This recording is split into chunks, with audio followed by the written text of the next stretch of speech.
Sorry about that. I was making sure the music was off. Hello, hello, hello. Welcome in, everybody. Welcome into tonight's live. How are you guys doing? Hopefully, you're at home. You had a great day and you're relaxing. And that's all you have to do for the rest of the evening is just sit there and relax and enjoy some true crime content. So, if that's what you're into and you're into true crime, don't forget, subscribe to the channel, smash the like button. And if you really want to help the channel out and watch it grow and flourish, you could become a member, and I'll drop the link throughout the live to become a member of our channel. We'd love to have you. So we're going to talk about Delphi tonight. Sorry, I had to cough. Had to cough there, guys. Sorry about that. But it's good to see ya. Let's see who's all in the place today. Hey, Cheryl. Hey, Catherine. Ladybug's here. Sailor Outlaw George is here. Mystic Blue, Juno, Ashley. Welcome in. It's good to see you guys. Linda, Proud Mimi, Sirius. It's good to see you guys. If I didn't see you earlier today, it's good to see you. But if I saw you earlier, it's great to see you again. Hey, Mike. We've been all over the place today. We've been on both of the channels, so it was a good live. There it is, member for 16 months. It must just do it like the day after or something. Majestic Blue said, I still don't see him doing Alone 2 Teenage Girls. I'm thinking that now that I know more about the injuries, maybe he could have done it. Because I was thinking the same. I was starting to think that like maybe there's 2 or more. But Abby was unalived with, it seems like 1 gash or maybe like 2. It was just like, but it was like 1 large wound, where Libby had like more serrated wounds. Like I think the blade was getting dull or something personally. But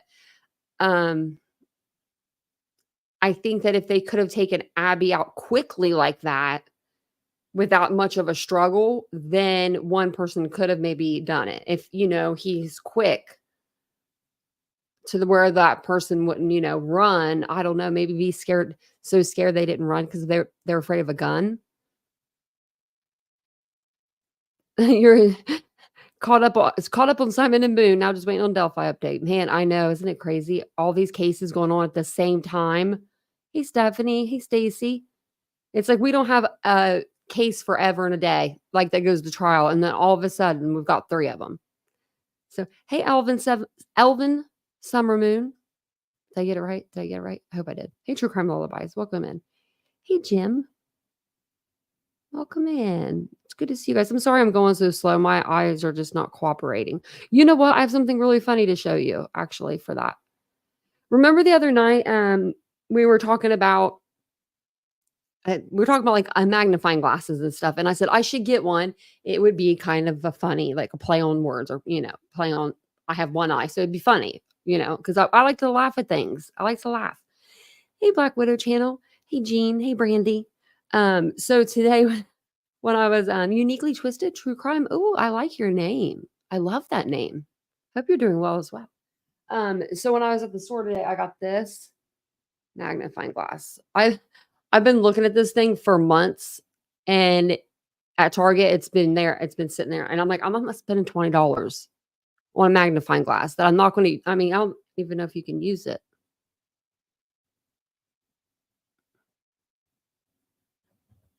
Doesn't work. Yeah, it doesn't even work. I can't even see how that. But I thought it'd be kind of funny to have. So it went on clearance, and I was like, oh.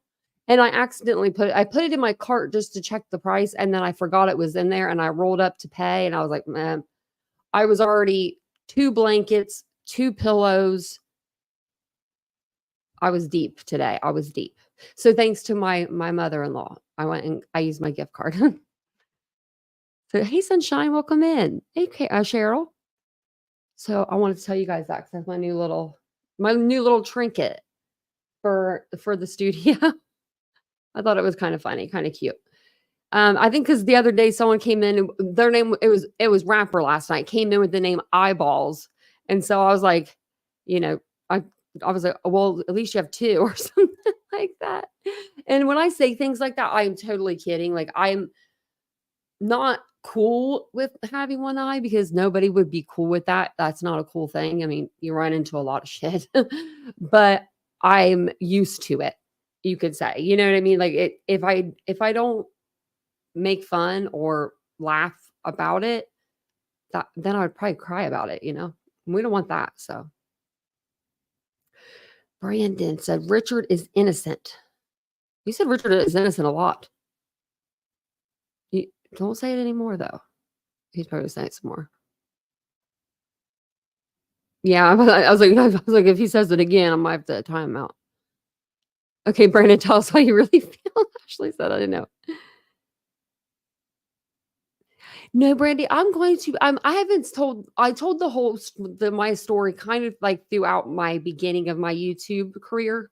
So, if you go like all the way back, you can find them. But I need to just do a live over it because I think it would be good to tell everybody, you know.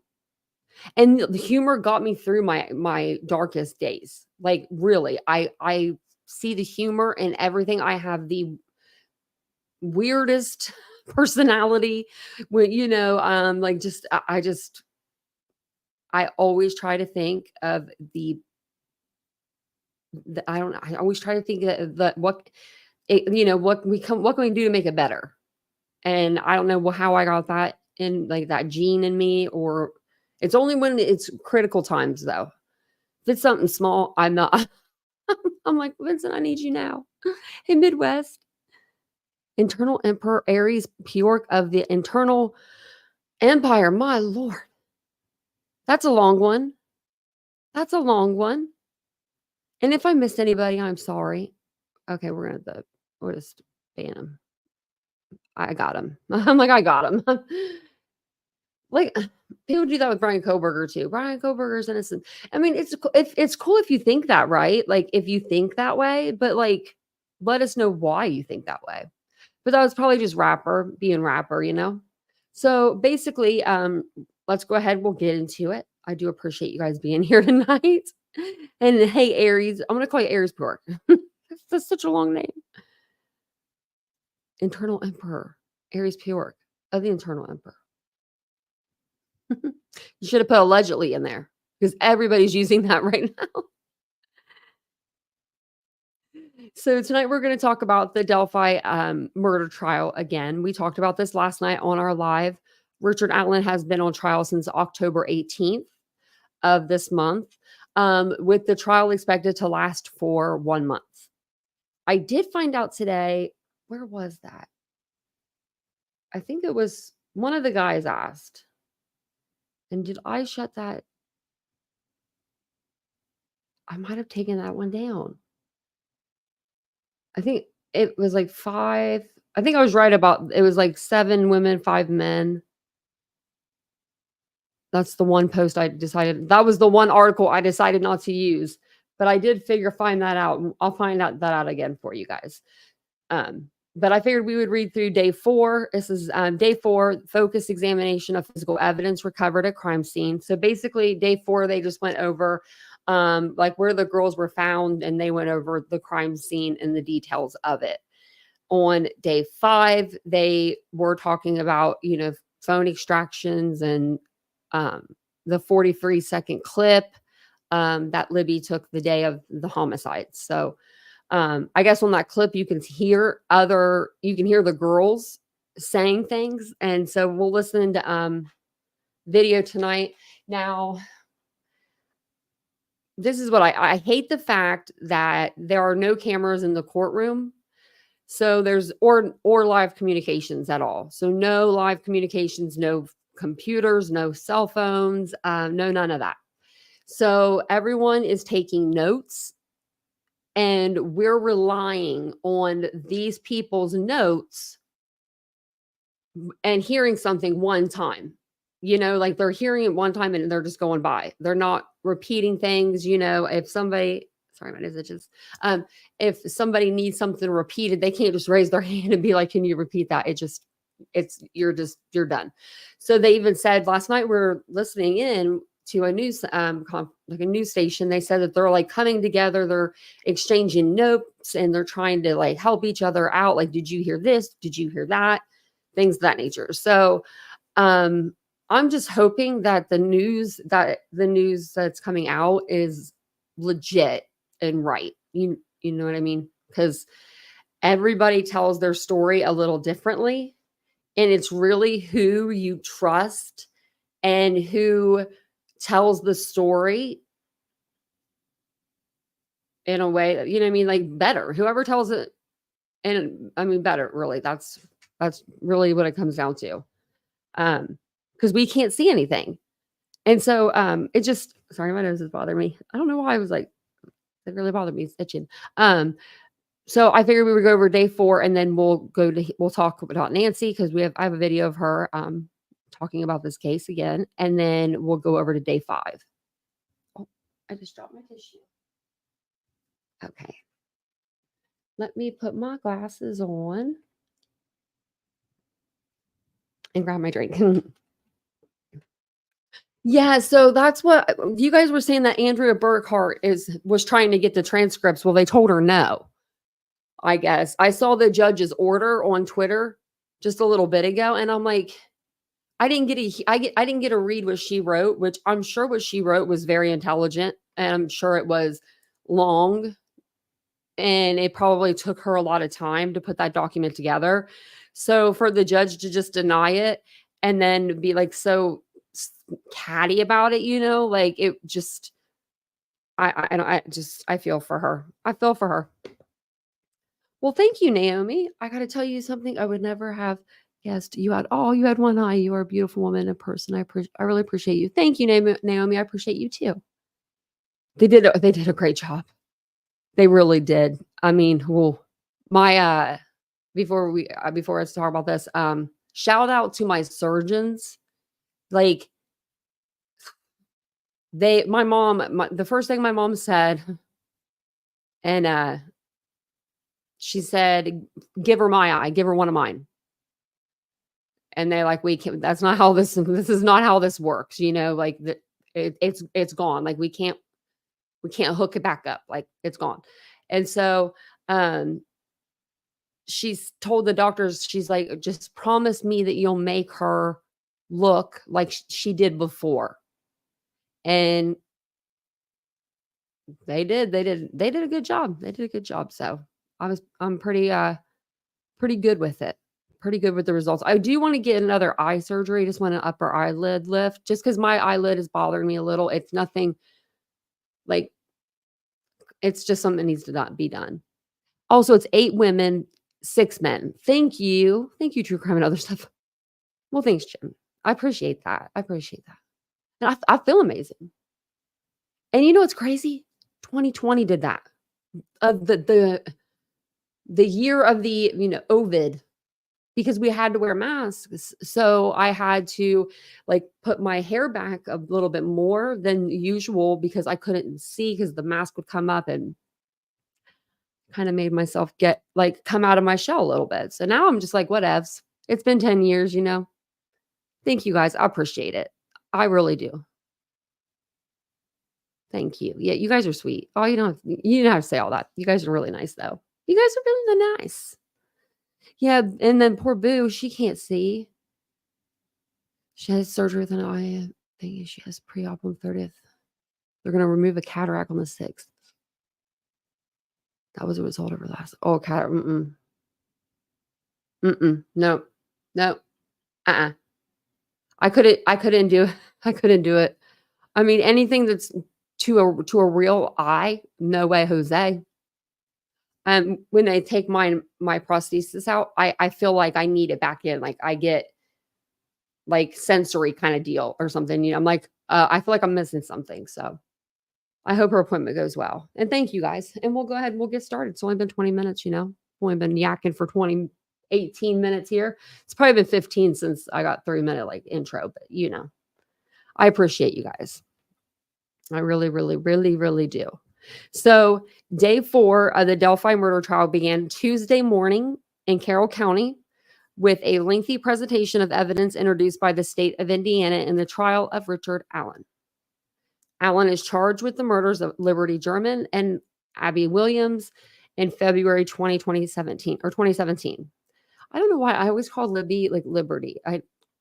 I don't know why I rarely call her Libby. Crime scene investigators Brian Ole, I'm probably saying that wrong, took the stand as a witness for the prosecution. James Luttrell, a prosecution for the state of Indiana, questioned the witness during the questioning.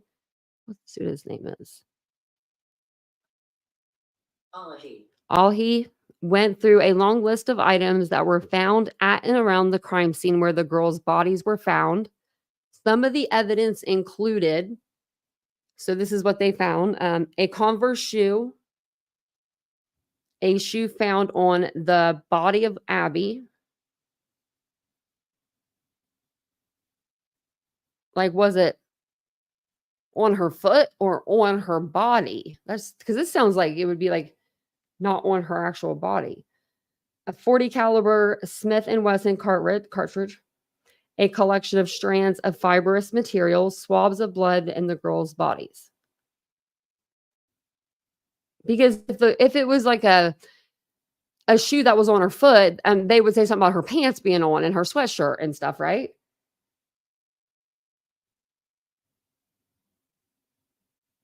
Yeah, I knew that was a real name. Everyone calls her Libby. No, I always call her Liberty. I mean, I don't know what it was about this case that really got me like when it first happened. It got me right. And I was enthralled. Like I wanted to know everything about it. The detective explained how the items were documented by crime scene investigators and how they were protected for future use, saying that no items were ever packed or stored with any other items. Richard Allen, the defendant, took notes at the defense table as dozens of pieces of evidence were introduced. The testimony turned to the items collected during an autopsy. There were SA evidence kits entered as evidence for Abby Williams and Liberty German, as well as various articles of clothing the girls were wearing when their bodies were found. Ooh, so they brought it all out. That was probably pretty powerful, especially for the family seeing the clothing. Now, I wonder if they let the family see the evidence prior to the trial, or if they just have to be shocked like the rest of the damn world, but even more so because it's their family member. Because I know the jacket Libby was wearing that day, but I think they found it on Abby, or it might have been the one that was in the tree, but it was either on Abby or in the tree. But it was actually Liberty's sister's. It was Kelsey's jacket. So I'm sure that was extremely hard. Upon a cross-examination by Allen's attorney, Bradley Rossi asked the detective if the Smith & Wesson bullet found at the crime scene is one of the most common rounds. I'm just going to call him the detective. The detective said, I would say no. There were several follow-up questions regarding what the defense calls the magic bullet, a 40 caliber Smith & Wesson round. The detective said no specific photos were taken of the ground after the round was removed. He said there was no photos taken of the round itself after it was removed. Was there pictures before it was removed? The defense attorney asked, did you do a poor job of documenting this piece of evidence? Do you wish you would have taken more pictures? And the detective replied, no. Rossi presented the swabs to the detective and asked if any of the information on them was linked to Mr. Allen, and he said no. The detective was asked about the integrity of the crime scene and private information and whether he was aware of information about a breach of the crime scene. He also stated that from the stand that he did not think the way sticks were found on the bodies was an attempt to communicate something. I was going to say something. They're the ones that let things slip. The defense. Like, the defense had crime scene photos leaked and stuff on their side. I don't know why they're bringing that up. That's not that's not a very good idea. The jury did have an opportunity to ask questions. One of the questions was whether the undergrowth appeared to be disrupted under the body. Why? Well, it would be disrupted if their bodies were lying on top of it. I don't recall any area disturbed beyond movement of the body. The early afternoon session on Tuesday focused on another main piece of evidence of the Delphi murders trial. It was a video of the girls and the bridge guy that was taken on Libby German's phone. Indiana State Police Brian Bunner, a digital forensic expert, testified about his role in examining information captured from the phone. Testimony with the state began with State Exhibit 182, a Google Earth map illustration that includes measurements of the area of the Delphi High Bridge. Lieutenant Bunner discussed digital forensics and other categories involved in dissecting evidence. He specializes in data captured from cell phones and computers. Burner testified that when a cell phone like Libby's is taken for evidence, they start with a manual examination of the phone's exterior. Burner said numerous photos of the phone were taken before they tried to extract any data from it. Investigators then extracted the data and used the processing software called Cellbrite to put the information into a readable format. The first report on the iPhone 6S was processed on February 15th, 2017. I had an iPhone 6S. I don't know if it was an S. Lieutenant Burner said the phone was not turned on when he received it. The battery was not charged and had to be charged to process. Investigators were given the passcode to the phone. Burner's first exam is called Method 1 technology. It pulls messages, voicemails, internet browsing, history, photos, and more. For an iPhone, that data is plugged into a computer and then extracted through Cellbrite. Carroll County Prosecutor Nicholas McClellan asked if Lieutenant Burner looked through the entire report. The report was several hundred pages long. If I went through every single line by line, that would take forever. You had 7 years. Time was of the essence. We wanted to get it back to investigators as soon as possible, so they looked at the last user activity. McClellan asked if he looked at the camera on the phone and why. Lieutenant Burner said the time report showed a video. It was a video taken at 2:13 p.m. on February 13th, 2017, the day Abby and Libby were last seen alive. The video, which lasted only 35 to 40 seconds, was shown once on a large television monitor in the courtroom. That's a sucks to me, because I don't know if they're going to release this like after the court is done, like if they'll release evidence after, or if they're going to keep this all bottled up and just locked away. But we saw that other video. We've seen this other video, Bridge Guy, a gazillion. I've seen that more times than I've seen anything, probably any video. Really, I mean, it's up there with the most times I've viewed a video. And you're just think about it. You're sitting there in the courtroom and you've been waiting for 7 years, and you see it one time. I'd be like, replay. I'd be saying replay.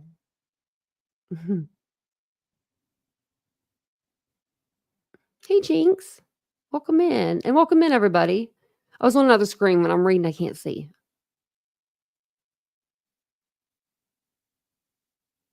Yeah. Ashley, yeah.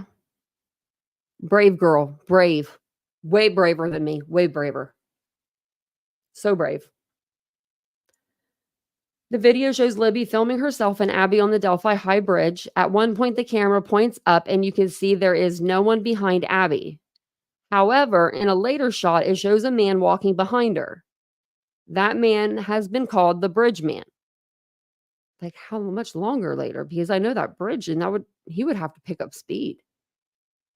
A girl's voice was heard on the video, and when Libby's mother heard the voice, presumed to be her daughter, she started to cry and became very emotional. The young lady was talking as she was walking at the end of the bridge.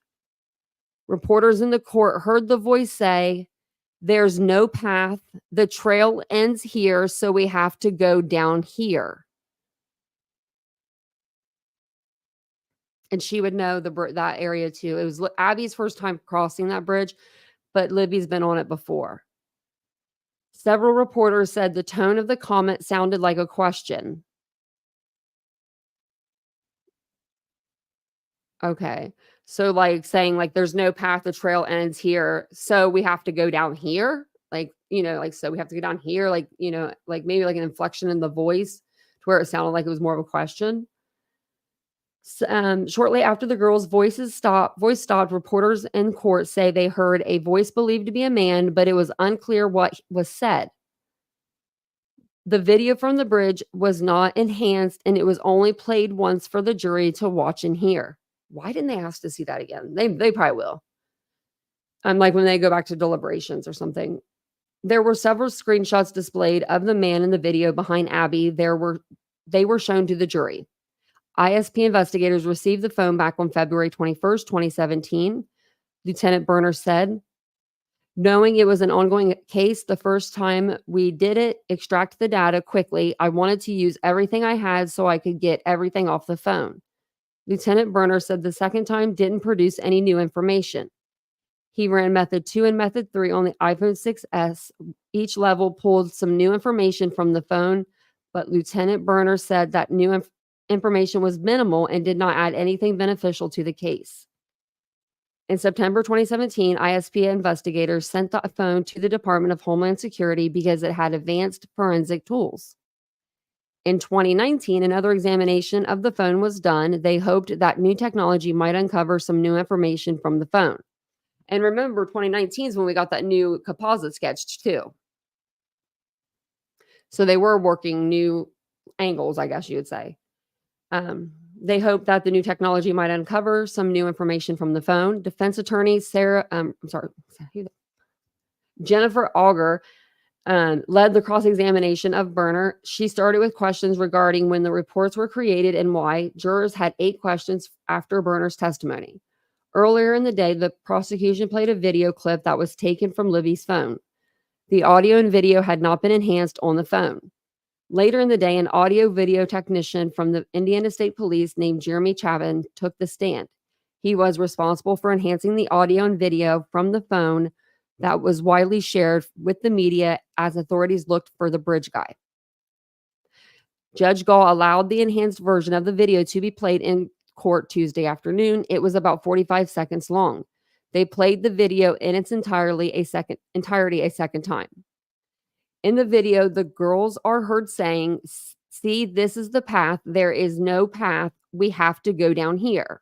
Shortly after, a man's voice says, "Guys, down the hill."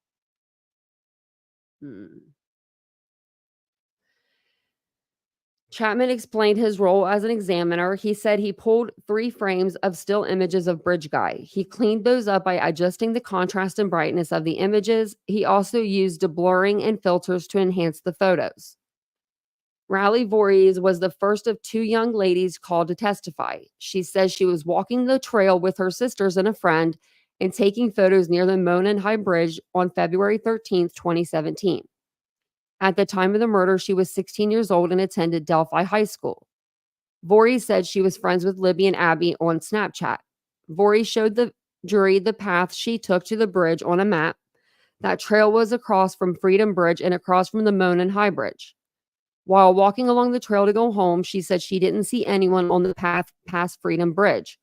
However, she said she did pass a man who did not wave back at her and did not seem to be a happy person near the Freedom Bridge. And I can show you if you want where the Freedom Bridge and everything is. If you guys don't know the area, I can show you. I have my whole video. Voorhees said she was supposed to be home by 2:30 that afternoon.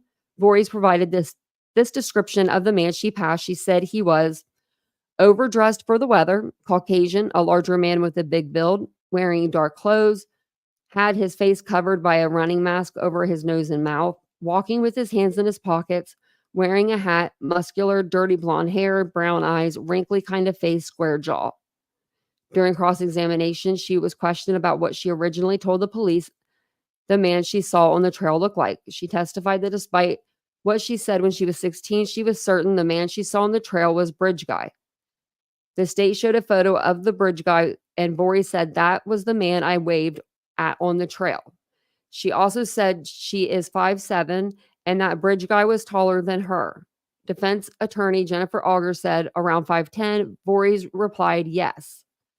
3 more witnesses were called to the stand on Tuesday. I thought Richard Allen was short. Like 5'6".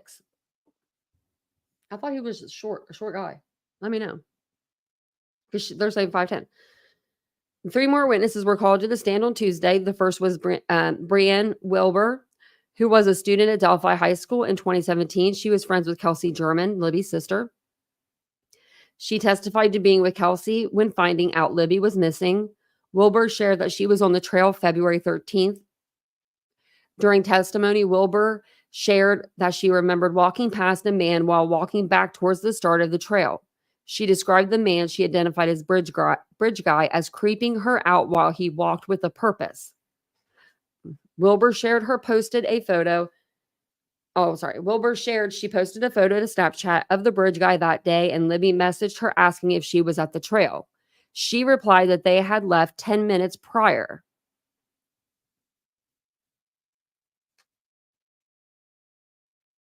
That's new.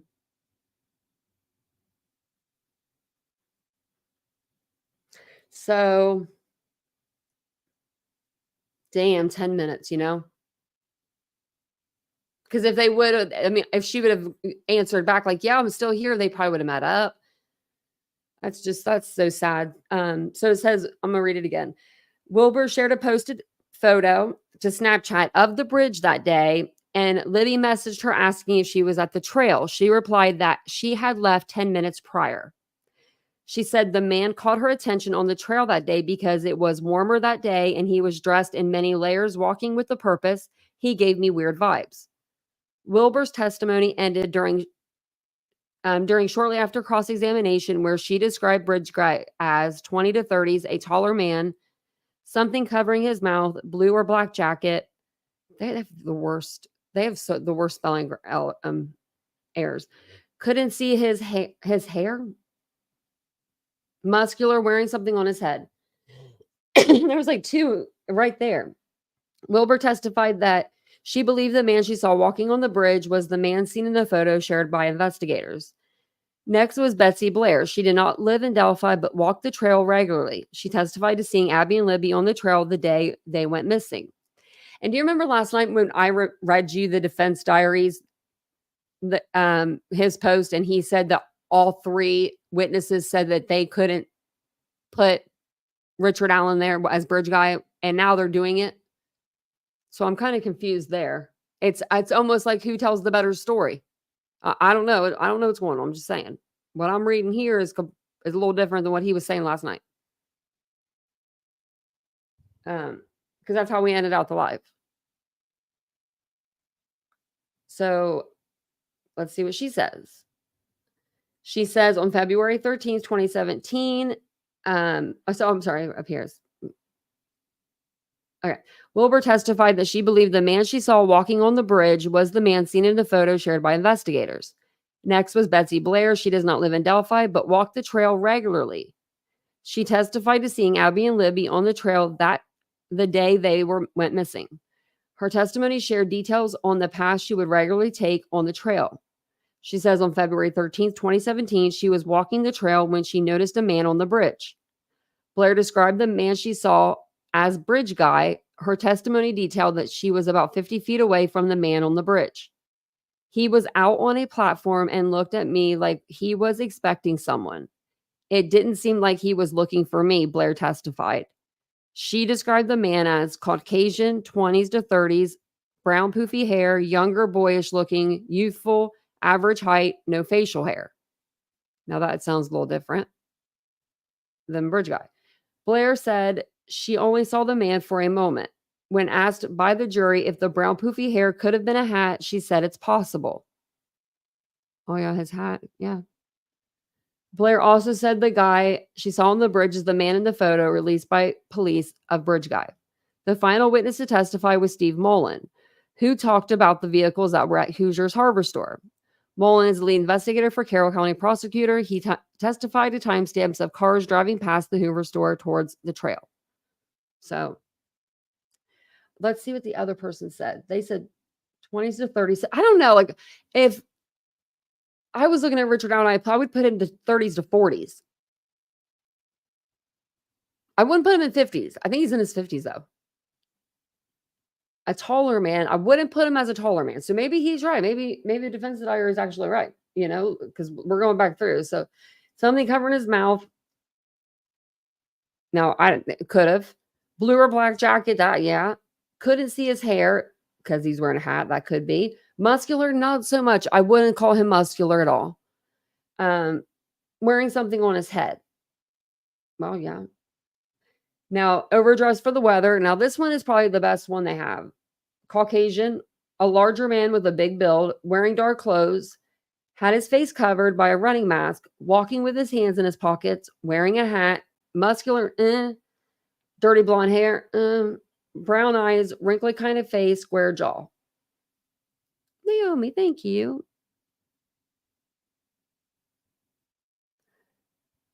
Oh, it's heartbreaking. For me, it's heartbreaking. It happened to me, but I got away from the evil because of my best friend. It was so long ago, but I'm still here because of her. I want to thank my heart friend Carmen. Oh,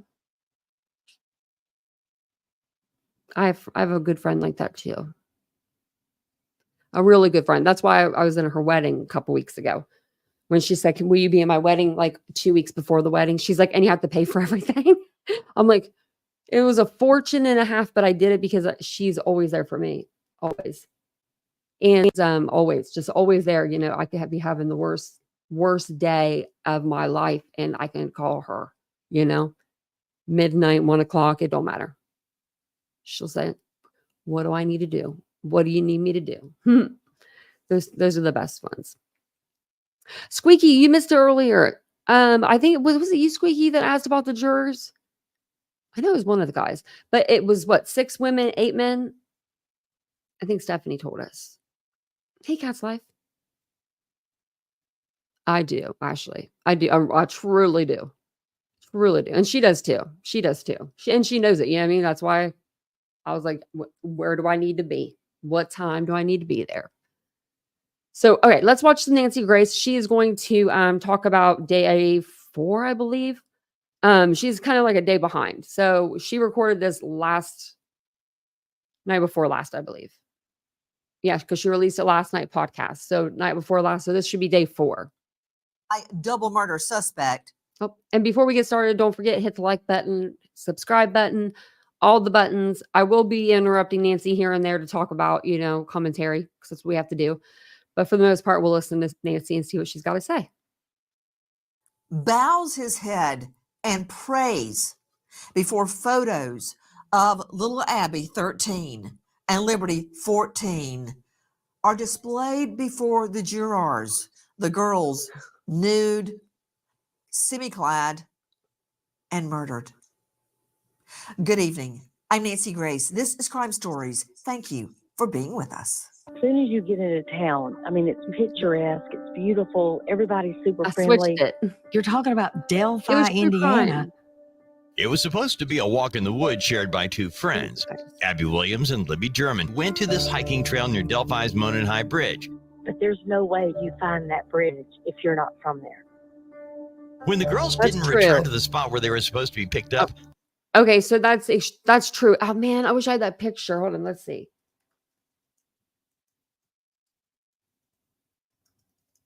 Because when I went there to the scene, I was trying to find the Monon High Bridge, and I had the picture last night. I'm so sad that I don't have it. But if you I can't find it. Okay, so if you're on like we were on the completely opposite side of the bridge. We were looking for it, Monon High Bridge, and we were in the cemetery part. I have video of us going through the cemetery, where I'm like, this isn't right. So then we had to go back out and go under a bridge. And then, we found our way. We're right by Freedom Bridge, but I'll show you that video if you guys want to see it too. their families knew something was wrong. They thought maybe the girls were hurt. That bridge is. It was just a photo, like a stock photo, that they made up where the cemetery was, the girls were found, and the Deer Creek and stuff, just so you could see the land, treacherous.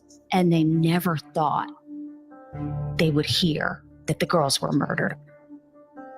Carroll County Sheriff's Deputy Darren Giancola, the first deputy to arrive at the scene, said he was called to the area of Deer Creek because they had been told members of a search party found something, possibly bodies. Giancola says there were multiple people in the area when he saw a multicolored shirt and a shoe in the water. He said when he first saw the bodies of Abby and Libby, one was nude, the other was clothed. Giancola said he did not perform life-saving measures on the girls because it was apparent they were deceased. Joining us, an investigative reporter who has been there in the courtroom, Barbara McDonald, joining us from Delphi, documentary producer and co-host of Down the Hill podcast. Barbara, thank you so much for being with us. Barbara, so many bombshells in that courtroom. I want to start with the fact that now we know why the girls' clothing was soaked. And yesterday, Barbara, I couldn't figure out why did one person see a t-shirt in a tree. Now I know. Please explain. Yeah, so we heard from several of the crime scene investigators who arrived and described finding the clothing of the girls in the creek. There were about 3 different areas where the clothing was in the creek, and 2 of those areas, the clothing was sort of stuck on debris in the creek. I don't want to toot my own horn, but what'd your girl tell you last night? What'd your girl tell you? That it's not up in a tree, like up here in a tree. It was on a tree branch, probably, or a big tree that fell over into the creek, and it was stuck on that. And I said that last night. I'm just saying. The hoodie, I'm a smart person. I got my degree in criminal justice and applied science for a reason. the gray hoodie My that brain- Abby had been I'm just, I need to be using it more. wearing that had belonged to Kelsey German. We saw Abby wearing that in that Snapchat image that Libby posted of the girls before their abduction. That was submerged in the creek. All of the clothing that was collected from the creek was inside out, including Abby's jeans, Libby's tie-dye t-shirt, that gray hoodie, 2 socks, one black, one pink. And then we heard that the girls were found, Libby was completely nude, and Abby was wearing Libby's jeans and hoodie, along with a gray sports bra that we believe belonged to Abby. And Abby also had her shoes on when she was found, those Converse sneakers we saw in that same Snapchat image. Nancy? Guys, you're seeing photos of the girls now, and joining us from the courthouse there in Delphi. Joining us from Delphi is Barbara McDonald. My brain is going like so fast. I'm just trying to process everything. I want to talk about the significance, Barbara, as to why the girls' clothes were soaked. Why, when their bodies were found well after the murders, their clothing was still soaked. Were they forced to wade across the creek? That is the theory from the state, that Richard Allen forced these girls off the bridge down the hill to a secluded area on the south side of the creek, but then was interrupted during that attack, that he intended to have his way with these girls down at the bottom of the hill, but was interrupted, and then forced them to cross the creek over onto Ron Logan's property, where they were killed at the scene where they were found. The images that we found also showed large amounts of blood at that scene. But the crime scene investigators described the clothing that Abby was wearing, all of it, the hoodie, the jeans, as well as her shoes, all being damp or wet to the touch. And they said it could not have come from condensation. It could not have come from being out in the elements overnight, that it definitely was from the creek. They also had a lot of that silt and that sort of dirt that's in the creek and debris on their clothing, as well as for Abby, even though she was found wearing her shoes, they did show some images of her feet after her shoes had been removed. Her feet were dirty, had some of that silty sort of sandy dirt on her feet, as well as some leaf debris. So it certainly appears that at some point, Abby's shoes were off and then put back on her. I know this may seem obsessive, Barbara, but if you don't mind, I'd like to hear what you said again regarding the discovery of the clothes, their condition, who was wearing what, where the clothes were. And then I'm going to go forward to the actual scene, the blood-soaked earth, and my theory that the scene was staged. Let's start with the clothes again. If you don't mind, Barbara, please go ahead. No, not at all. So the clothing items that were found in the creek, there were 3 different areas where the clothing was found, all within the same general area, but perhaps about 10 feet apart, each of those 3 areas. 2 of the areas the clothing was actually stuck on debris and was visible from the surface of the water. The gray hoodie that you see Abby wearing right there in that image was found submerged in the creek. All of the clothing that was in the creek was inside out, and all of those items were wet. All of those items had that silty, sandy debris from the creek, is how the crime scene investigator described it, as well as some leaf material. I want to explain this right here because this isn't really a bridge, but I think they do call it a bridge.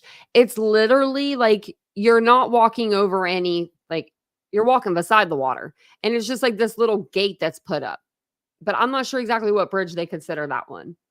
And then, as I mentioned, They have a lot or there. Abby's feet rather, under her shoes was dirty. There was signs that she had taken the shoes off at some point, or that someone had, and she had walked perhaps a little ways without any shoes on her feet, and then the shoes were put back on.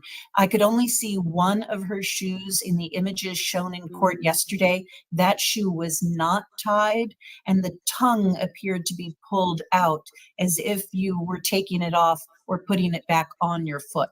To Cheryl McCollum, director of the Cold Case Research Institute and star of the Zone 7 podcast, Cheryl, the picture in my mind of these clothes covered in dirt, the one shoe, the Nike shoe with the clothes in the creek.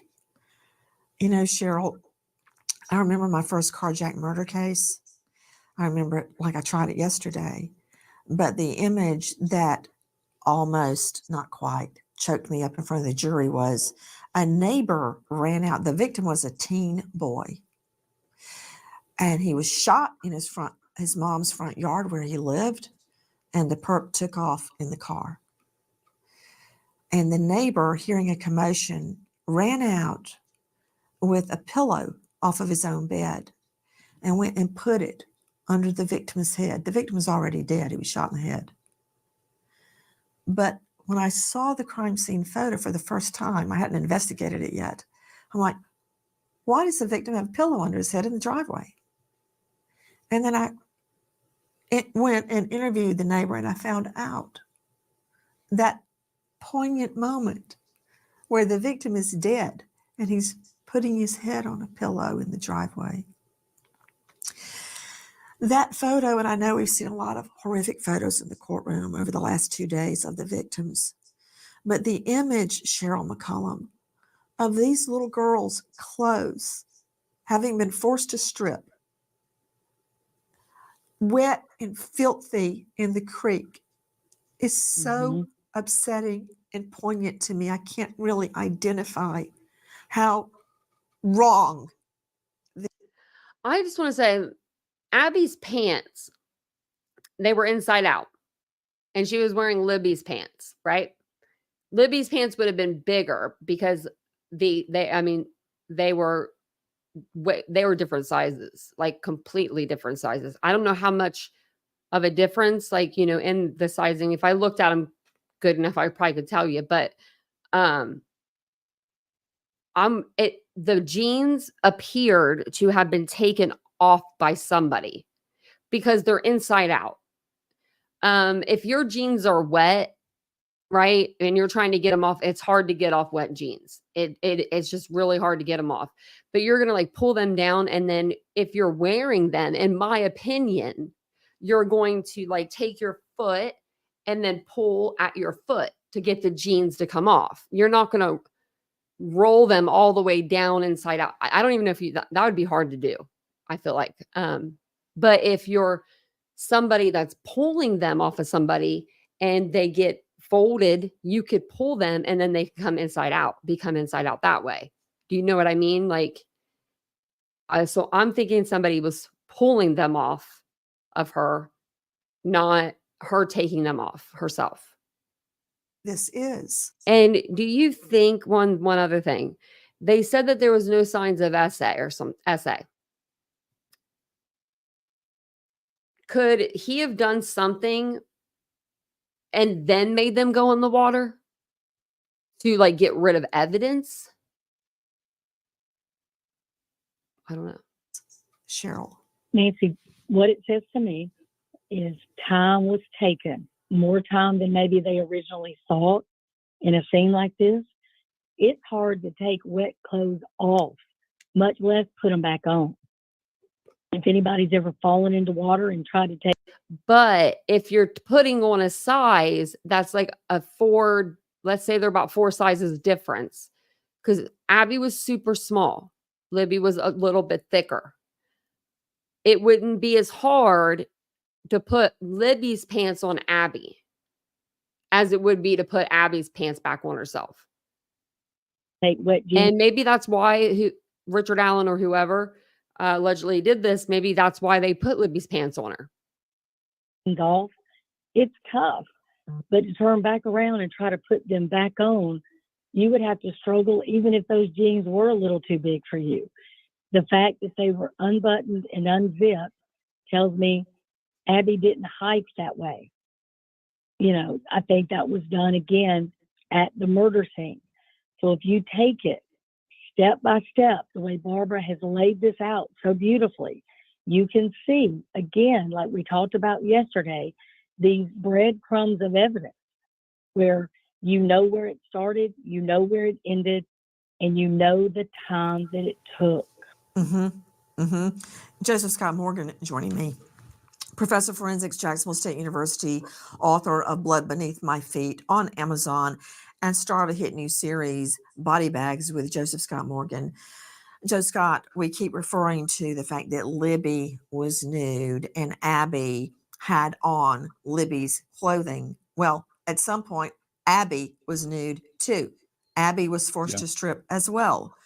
So I'm going to get to the fact that we don't have any DNA from the alleged perp yet. But Joe Scott, I would like you to help me analyze what Barbara has told us, because I am telling you, in every sentence that she conveyed, which has just come out in the courtroom, there is probative value. Each thing proves something to me. The fact that the clothing was apart, but in 3 separate areas. The fact that some of it was down the stream.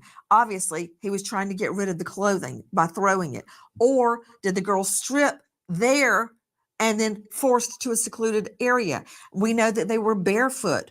Why were they barefoot? We know that their clothing was still soaked by the time their bodies were found. Tell me what this tells you, Joe Scott. I think that the idea of the clothing being separated out over an area, this goes to a pattern with this fellow. Let me expand on that.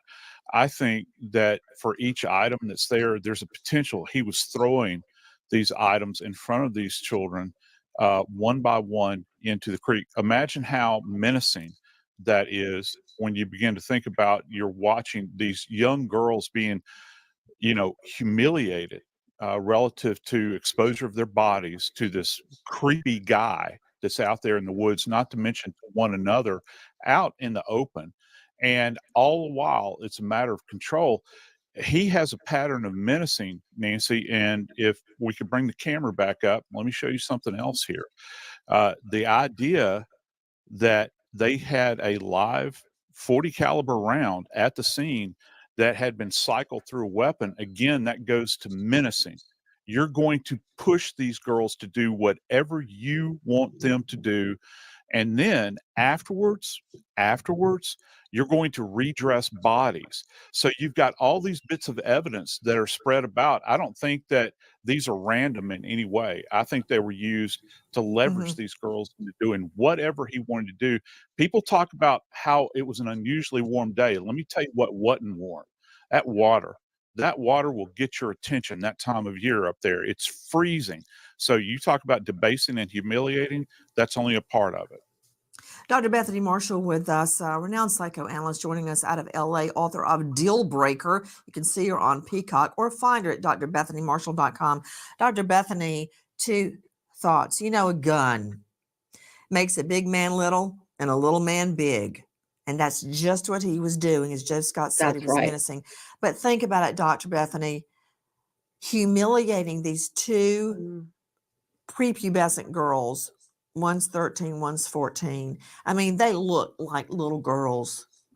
Right. Humiliating them by making them strip, in front of a guy, a grown man they hardly know, the pharmacy tech, for Pete's sake, and out in public in the woods.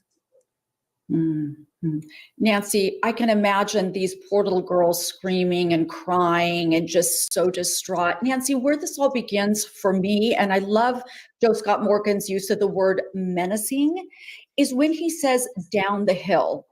That, if you listen to his tone of voice, it's dripping with contempt, hatred. You are 2 bad little girls. You belong to me. If anybody watching this program has ever been in an abusive relationship, they will recognize that tone of voice. He makes them wade through the river. I do agree with the panel. He is trying to have control over them in every way possible, but also to degrade, to humiliate, and to force them into sexual submission is really behind a lot of these crimes. And in terms of throwing the clothing in the creek, he was wanting to scare them. It's like, don't run away. Your clothing is not here anymore. And the fact that, Nancy, he put the clothing back on, it was like he was preserving the bodies to come back later so he could put them again. Richard Allen's defense team claims the audio and video clips found on Libby German's phone that they received from the state have been enhanced and the sounds have been put on a loop, repeating a phrase spoken by either Libby or Abby, as well as an audio clip of a man speaking. The defense claims those enhancements are investigatory tools and that interpreting the words and sounds on the enhanced video requires a completely subjective analysis. They listened to it twice. It wasn't on loop, on repeat. We just read where they said they listened to it twice. I bet they are trying to get that audio suppressed. Now we know why.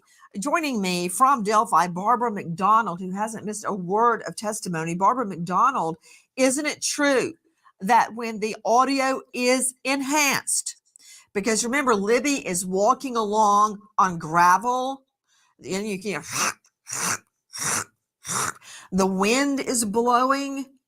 She's out there in the woods, coming down off that trestle bridge, which is really high up. If you take a good look at it, it's up there with tree tops. It's very high up. We visited it. It's way up there. So she's walking along the gravel off this trestle bridge.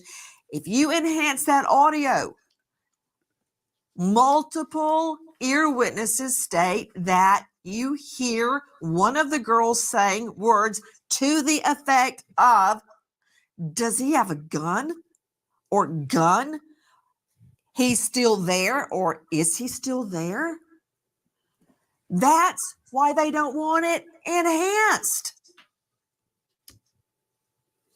I listened to that video several times, Nancy, and I really struggled to make out what exactly was being said. In addition to the gravel and the wind that you mentioned, Abby, or rather Libby, when she's making that video, is moving her phone up and down, almost like this.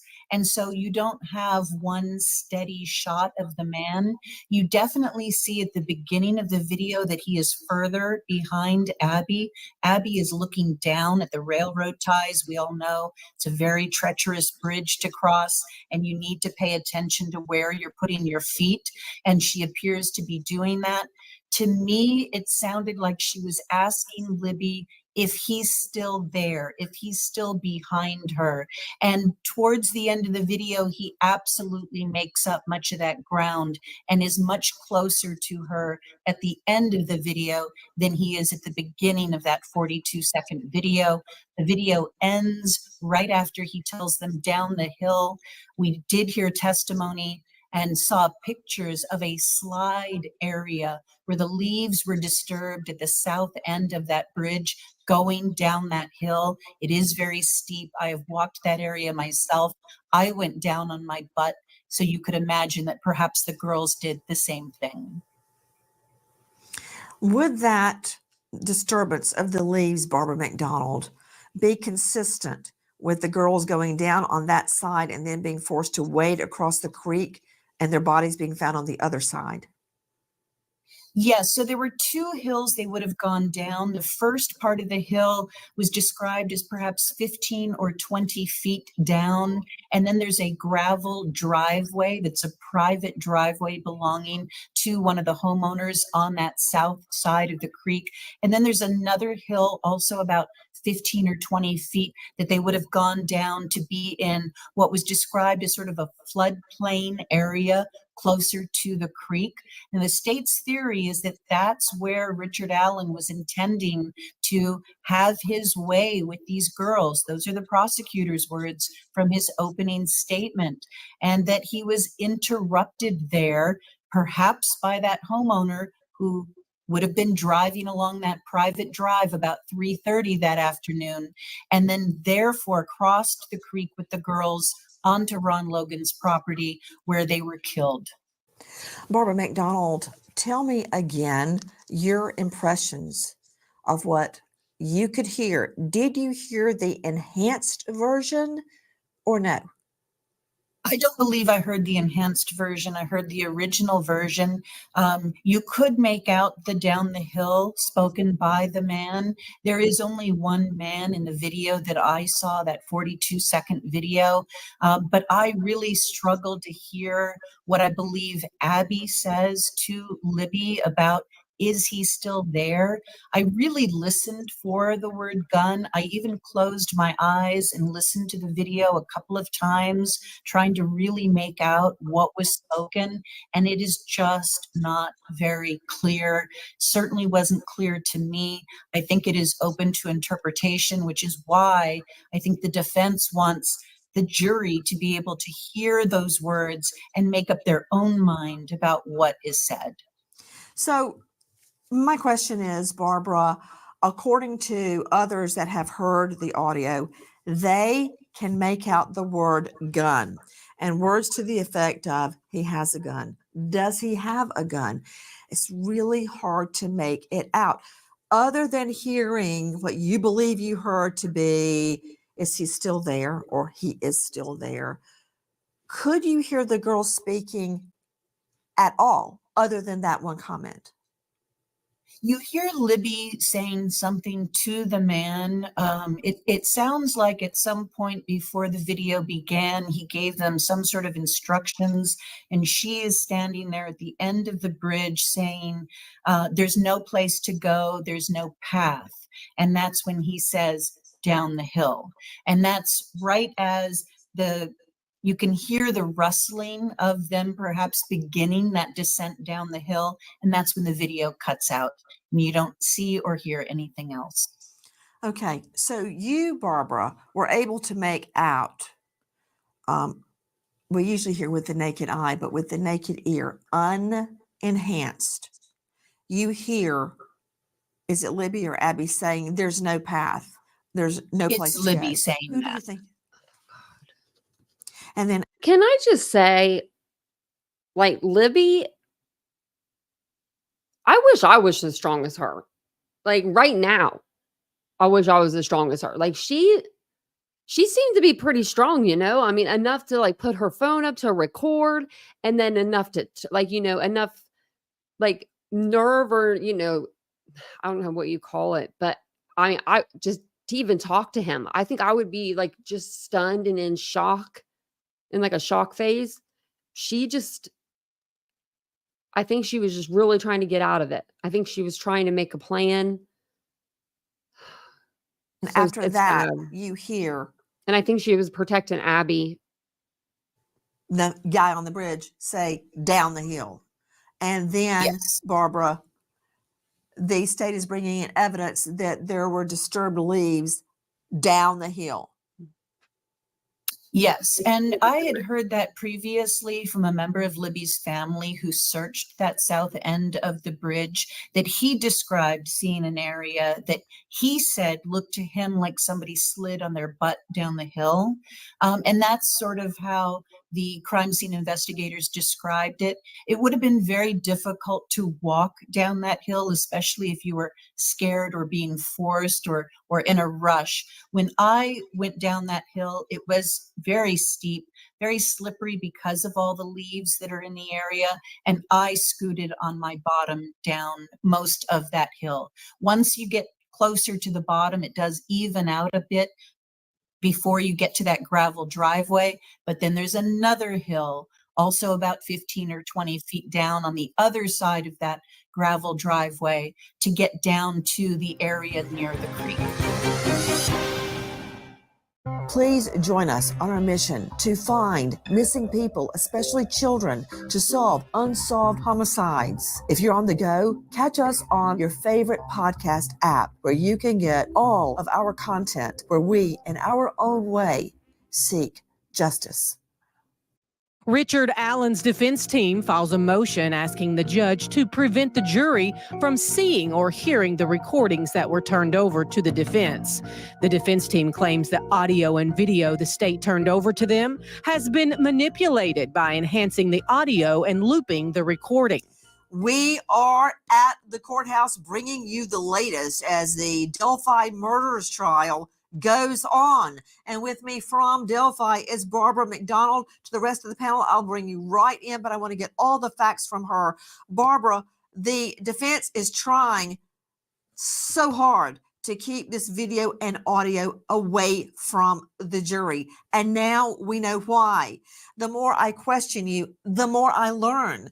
Now, you're telling me that you hear Libby stating, as he's obviously holding them at gunpoint, from what others say they hear reference to a gun on the audio, telling them to go down into the woods off the trestle bridge. Libby says there's no place to go, there's no path.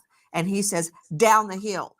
Now let's connect this. Then the state is introducing evidence where the leaves are disturbed. You went the very same path and you ended up on your rear end, going down on your rear end.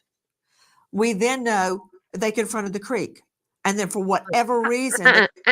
Back it up, lady. Back it up, lady. How did she... Hold on. How did she get access to the... She either got access to the property where Ron Logan lived, and nobody gets access to that, I've heard. Or she's lying. Or... I don't think she's lying. Or she jumped that bridge from the new bridge to the old trestle bridge, because you can't just walk down the trestle bridge anymore. There's two bridges. There's a brand new bridge and it stops, and there's a bar right there. Like you can't get it if there's a bar. But if you're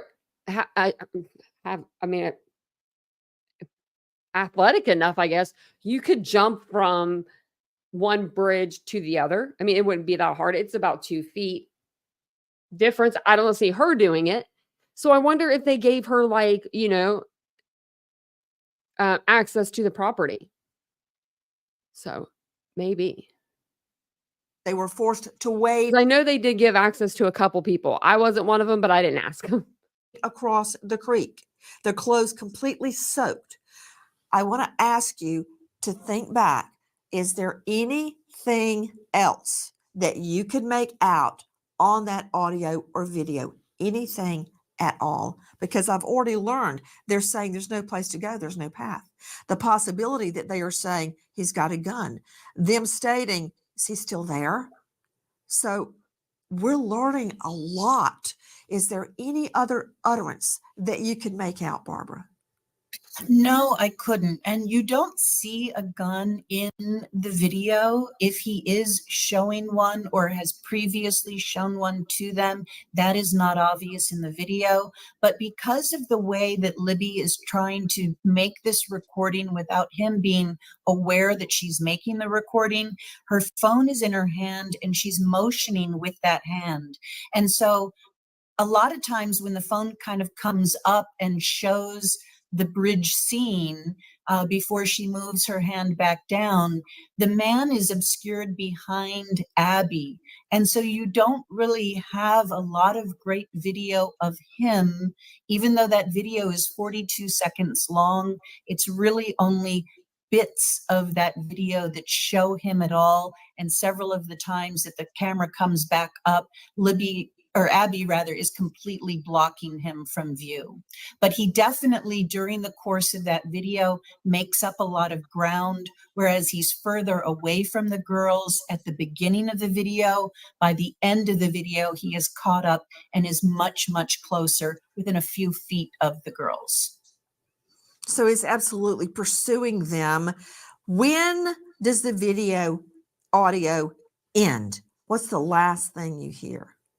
You hear the rustling of, he says, down the hill, and then it appears that they start to go down that hill in that area where those leaves were disturbed, and that's when it gets sort of staticky. You hear a bunch of other noise, and then it just cuts out. And that. I just thought of this.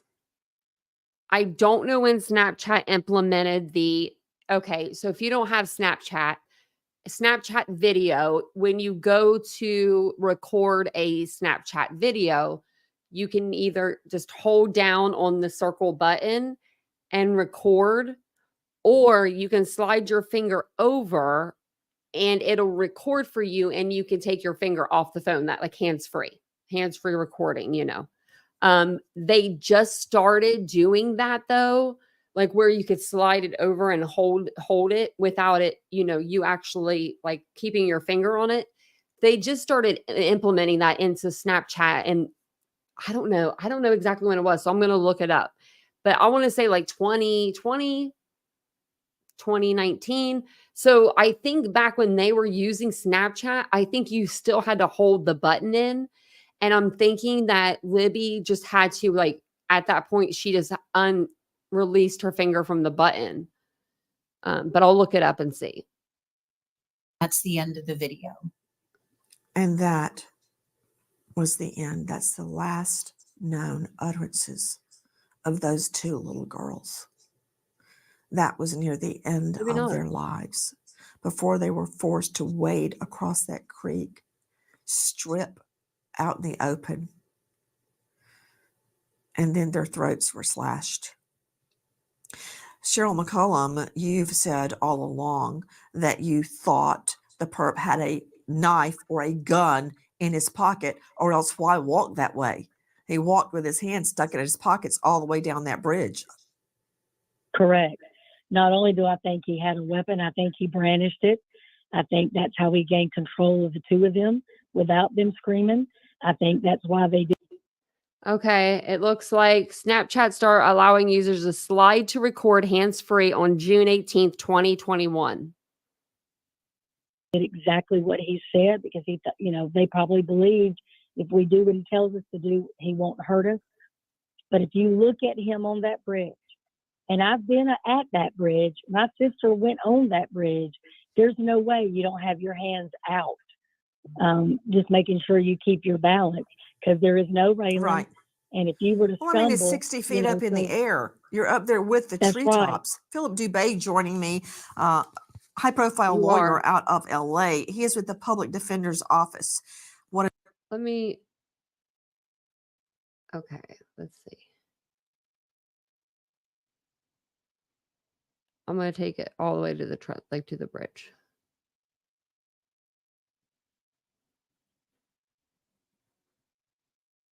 I'm not gonna put the sound on. But like you can see how high up you are. This was in September. I want to say September, October.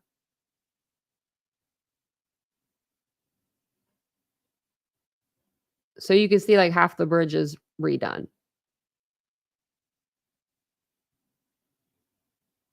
And then you can see down like in the tree, like kind of see down there.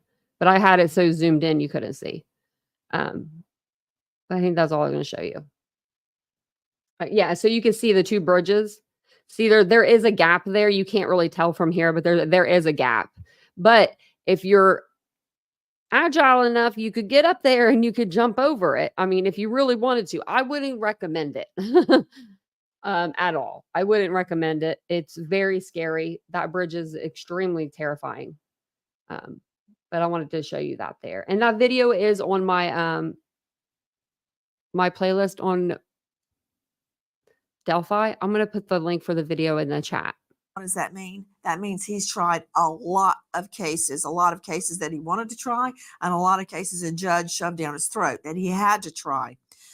Philip Dubé, I want to quickly touch on the legal aspect, the legal argument the defense is making that they do not want this tape enhanced. I'm sure they don't, Philip. Do they have a leg to stand on? No, they don't. I mean, let's be honest here. The evidence against Mr. Allen is compelling. I'll give you that. I'll give everybody involved in the prosecution that. But to be fair, I think their only hope at this point is to chip away at what the state's got and try to find legal grounds to exclude it all. And I will tell you, Nancy, there is no scientific reliability on voice comparison, on voice analysis. And I don't believe it has ever been held to be scientifically reliable by the U.S. Supreme Court. Put him up. Process. Dubé, did I ask you about making a voice comparison? No, I did not. I know you want to talk about it because that behooves the defense. But what I'm asking you is about the enhancement. The defense does not want the jury to hear an enhanced version. I mean, Barbara McDonald, for Pete's sake, had to close her eyes and strain to hear. But if they enhance that audio video, it may be very, very clear, and the defense doesn't want that. Now, if this were you, how would you fight that enhancement? I would say that it lacks foundation and authentication, that even if it is enhanced, you don't have anybody coming into court to say that that enhanced version sounds just like Richard Allen. Who do you really have? Who are they going to put on to do that comparison? And, you know, the standard is not that the recording is good enough, passes muster, it's, good enough for me. That's not the standard. It has to be somehow scientifically reliable because juries put a lot of value. They put a lot of importance on this type of evidence because it comes through the court as having this imprimatur, if you will, of gospel truth. So unless and until you have some scientific foundation for it and authentication, it absolutely should be excluded from evidence.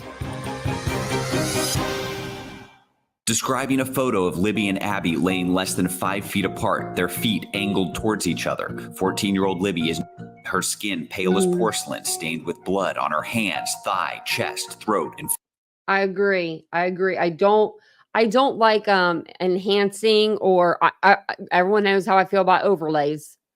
I just don't like it.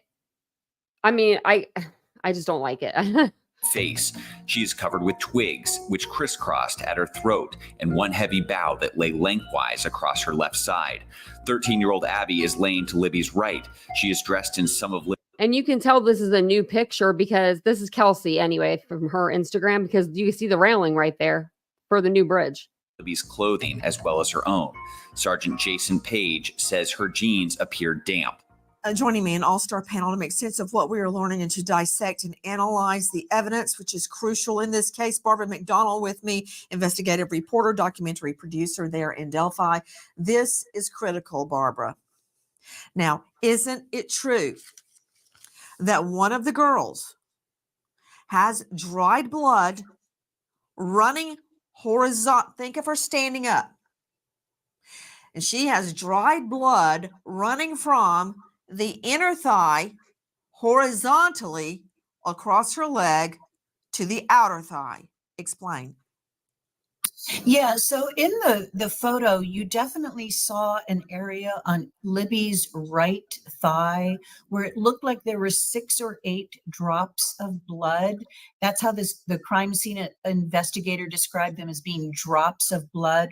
And then travel marks is how he worded it, moving from the inner thigh to the outer thigh, making straight lines across her thigh. You'd have to be on There your were side, about 6 or 8 of them, as I right? said, and several of the reporters that I was sitting with, we were trying to imagine what position Libby would have been in when those marks were made, how that would have been done. Again, it was described as drops of blood with travel marks traveling to the outside of her thigh. Each of those travel marks maybe 5 or 6 inches in length. You would have to be, in my opinion, my educated guess, on your side, like with your legs to the side, because it's going to travel, that way. If you were standing straight up, it would go downward, and down your leg. It wouldn't go like across. That Interesting. is so significant, Barbara. Guys, Barbara McDonald, just straight out of the courtroom. And what a day it has been in that Delphi murders trial. Let's analyze what Barbara has just told us. Joe Scott Morgan, clearly this is a problem for the defense. The bodies were staged because that blood, by the rules of gravity, did not run horizontally across her leg. She had to be in a position, possibly on her side, where the blood dropped on her, and then it ran down, and then her body was turned back over and the blood dried. Isn't that interesting? 1, 2, 3, 4, 5. What if it's a point of transfer where the fingertips are super saturated with blood? You place your hand on the thigh, perhaps to manipulate the thigh in some way, and then you go to move the body in this idea of posing. And of course, gravity is going to take over, and it's going to kind of arc away from the initial point where you touched. Right. No, because these were not transfer from fingers. These were drops. Blood drops. I understand that they were drops. So if you have, like I said, if the fingertips are super saturated with blood, and even if he's just holding over like this, you're going to get this falling away, and it won't fall away much. It's not going to get, what I'm saying is he's in very close proximity to it. Maybe they are transfers. Maybe they didn't read them correctly, but we know that there's a robust amount of blood, so much so that it would track away when you move the body. It's not just merely a smudge. This is a robust droplet of blood, and then you would have to have sufficient energy to get this thing to move. I think that it goes probably to the manipulation of the body, maybe into posing. Got it. Barbara McDonald, also, there were a lot of theories at the beginning that the girls were killed somewhere else and then their bodies dumped here. No, as a matter of fact, isn't it true, Barbara, that there was just too much of that red stuff, in my opinion, for it to be somewhere else and then brought back? I think they were unalived right there. One of the defense's theory, they've got a scatter shot theory, like you're shooting a shotgun and the shells go the buckshot goes everywhere. That's impossible, because the defense theory is that they were killed somewhere else, brought back there and dumped. And that timeline assertion would exclude the defendant if they were killed elsewhere and brought back, because he can establish his whereabouts later on. So they want to be able to establish the girls were killed elsewhere and then brought back, possibly even the next day. But at the beginning, when the bodies were first found, there's a lot of speculation. The scene was, quote, pristine. No, the scene was not pristine. Explain. That's right. There's There were stones everywhere. two very large areas of blood on the ground away from the bodies. About 2 feet from the feet of Abby and Libby was the largest pool of blood that the crime scene investigator described as the ground still being saturated 2 and 3 days after the murders. There was another area where there was a tree to the right of Abigail, maybe 2 or 3 feet from her body. That's the tree that had the so-called F mark on it.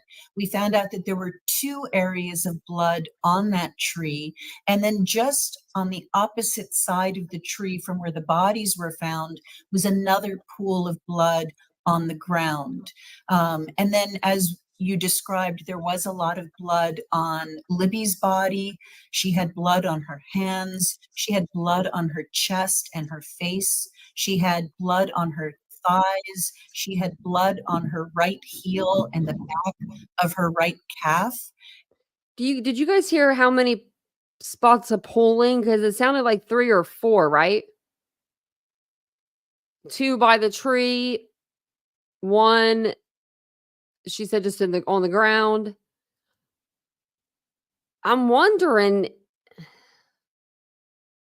like, this is a trigger warning. I'm wondering if he's like sliced their necks in different spots, and that's why there's different spots of pulling, because they were I don't know. My brain's thinking it's going into overdrive. Abigail, mostly the blood was in the area of her injury to her neck. Her hands were clean. Her feet had no blood on them. And it didn't appear that there was. So her hands never went to her neck, which says to me, it was a one time. And I think that they even said in the autopsy that he got like 2 of her carotid arteries. But then again, I thought they said that they would live like 5 to 10 minutes afterwards. So let's see what they say. Because if you're alive, your hands are going to go up to your throat automatically, right? You know what I mean? Like, it's just you're just going to try to catch it, like, or hold it in, or much blood on the front of the clothing that Abigail was wearing. When they rolled her over, they did see a lot of blood on the back of her sweatshirt, and there was another pool of blood under her body. That's also where they found that second Nike shoe. It was under Abigail, and then under that shoe was Libby's cell phone. They described the area where the shoe and the phone were as being behind the small of her back. Wow. What about the phone? Where was the phone, Barbara? The phone that made this recording recording? was right under that shoe, and it was face up, and it had a lot of condensation, they said, on the cover. It was obscured by leaves. In the first image, when they removed the shoe, I struggled to see the phone in that photograph. They moved the leaves away, and then you could see the phone. They also flipped it over. It had a Harry Potter purple cover on the phone with the Gryffindor logo or crest on the back of it. I'm not a fan of the Harry Potter series, so but it was something to do with the Gryffindor on the back of her phone. This is so sad that we cannot see any of the evidence. We cannot see any of these. I don't want to see the crime scene photos, but I do want to see some photos or something, like we're the public. I would be so upset if I lived in Indiana. Former Indiana State Police crime scene investigator Dwayne Don. And can you imagine if me and Jan did go over there, we would have to camp out like all night to get a seat. We'd be camping. Like at like they used to do whenever you get concert tickets. I'm ready to do it. Testified about finding the one piece of evidence linking Richard Allen to the crime scene. The unspent bullet that prosecutors say has been cycled through the same 6-hour Model P 336 40 caliber handgun that Allen owned. I think the guy, whoever did this, they either forgot to grab the phone, or they never saw the phone, and they never looked for one. I don't know why they wouldn't look for a phone, but maybe he thought they were so young that they didn't have one.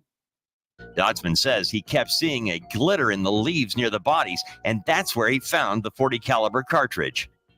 Amazing that he thought it was glitter, something shiny and sparkly. Well, it was a treasure because it's the only hard evidence the state has right now. Of course, the evidence has just started, and what a day it has been in that Delphi trial courtroom. To Cheryl McCollum joining me, Cold Case Investigative Research Institute founder. Cheryl, what about the bullet that he first thought was glitter in the leaves? I think the position is critical. When you eject that bullet, when you rack it and it's unspent, it goes a little backwards to the right, a couple of feet.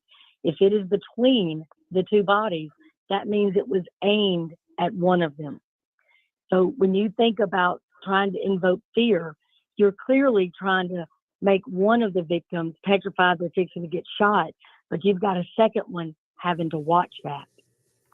Philip Dubay joining me, high-profile lawyer, a real trial attorney. He doesn't sit back and read depots in an office. He's in the courtroom fighting it out. Philip Dubay, this is very powerful evidence because, you know, markings on bullets, it's irrefutable. It's like a fingerprint. So if this bullet came from his gun, he's up the creek without a paddle, because the other suspects, and yes, there were other POIs, persons of interest, which they will use to their benefit, but none of them had this gun. I don't see why it's relevant, to be honest with you, because these girls weren't shot. It would be one thing if they found a bullet lodged in their rib cage or they found spent shell casings at the scene. Let's be honest here. An unspent shell casing does not prove a murder. At most, it proves presence. That's it. And who's to say that that shell wasn't there before the girls were brought there? So I don't know how they're going to temporally prove his connection to the dropping of that bullet, that casing, at or near the time of the actual double homicide. So therefore, I think it's temporally and legally irrelevant. Well, that's why Philip Dubay wins all of his cases, because he said that with an absolute straight face. And actually, that's a legitimate argument. How do I know that Richard Allen hadn't been in those woods before, hunting or shooting or with his gun? This is the single most critical piece of evidence as of yet, as of tonight, because it is linking him directly to that scene. But it's going to have to be argued that it must be taken in light of all the other circumstances in order for the state to get a conviction in this case. We wait as justice unfolds, and reminder, we are live at the courthouse, bringing you the latest from the Delphi murders trial, a trial we have all waited on, literally for years, for justice for Abby and Libby. Isn't that the truth, right? Isn't that the truth? I have like the worst heartburn. It feels like heartburn. Oh, it is because I had chili. Oh, I ain't doing that again. Ugh. I haven't had heartburn in years. I used to get it all the time, but I'll be fine. I was going to show you a little bit of the day 5 recap, which Nancy went over, I think, a little bit of it, but this will go over it a little bit more. So we'll listen in, and we'll actually, I'll read this to you, and then we will, let me see how long this one is. Okay. Oh, what's that? Today marks the 4th day of the trial for the man who's accused of murdering Abby Williams and Libby German 7.5 years ago. Thanks for joining us tonight on Like, I hate when they do that. And our top story today is the Delphi murder. Stop doing that, lady. Go back. Okay. Is he going to play again? Okay. I hate when they do that. They play videos, like, and you're not ready for them to be played. Okay. So this is where it is. This is where I wanted to be. Like, what's going on there? And thank you guys all for being here. I appreciate you guys so much. If you guys don't mind just taking a quick second, hit the like button if for your girl. She works hard for y'all. But it's worth it. And it's been more than 7 years since the bodies of Abby Williams and Libby German were found near the Monon High Bridge in Delphi. Richard Allen, the man accused of killing the 2 teenagers, will stand trial for the 5th day on Wednesday. The trial began Friday, October the 18th. 16 Allen County residents were selected to serve on the jury. 12 of those people, there it is, 8 women and 4 men began the trial as jurors, with 2 men and 2 women serving as alternates. From opening statements to verdict, 13 News will be at Carroll County Courthouse, blah, blah.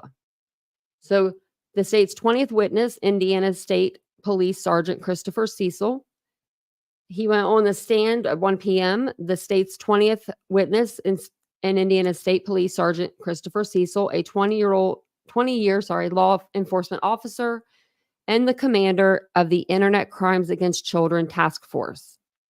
Cecil reanalyzed Libby's cell phone and SIM card in 2019.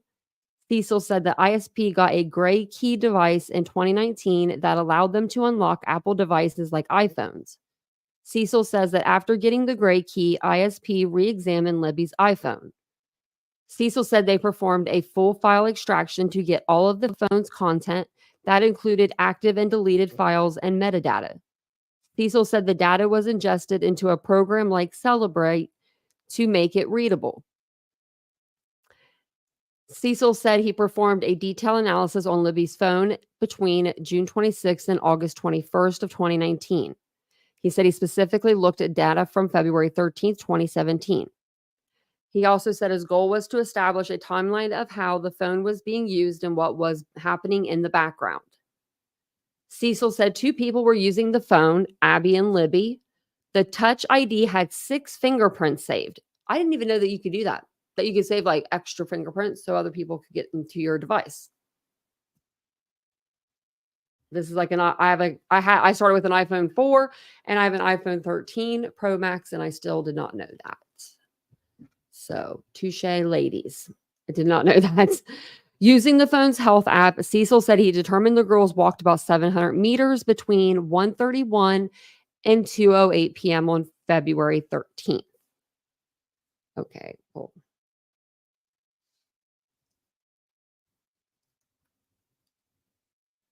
Let's see.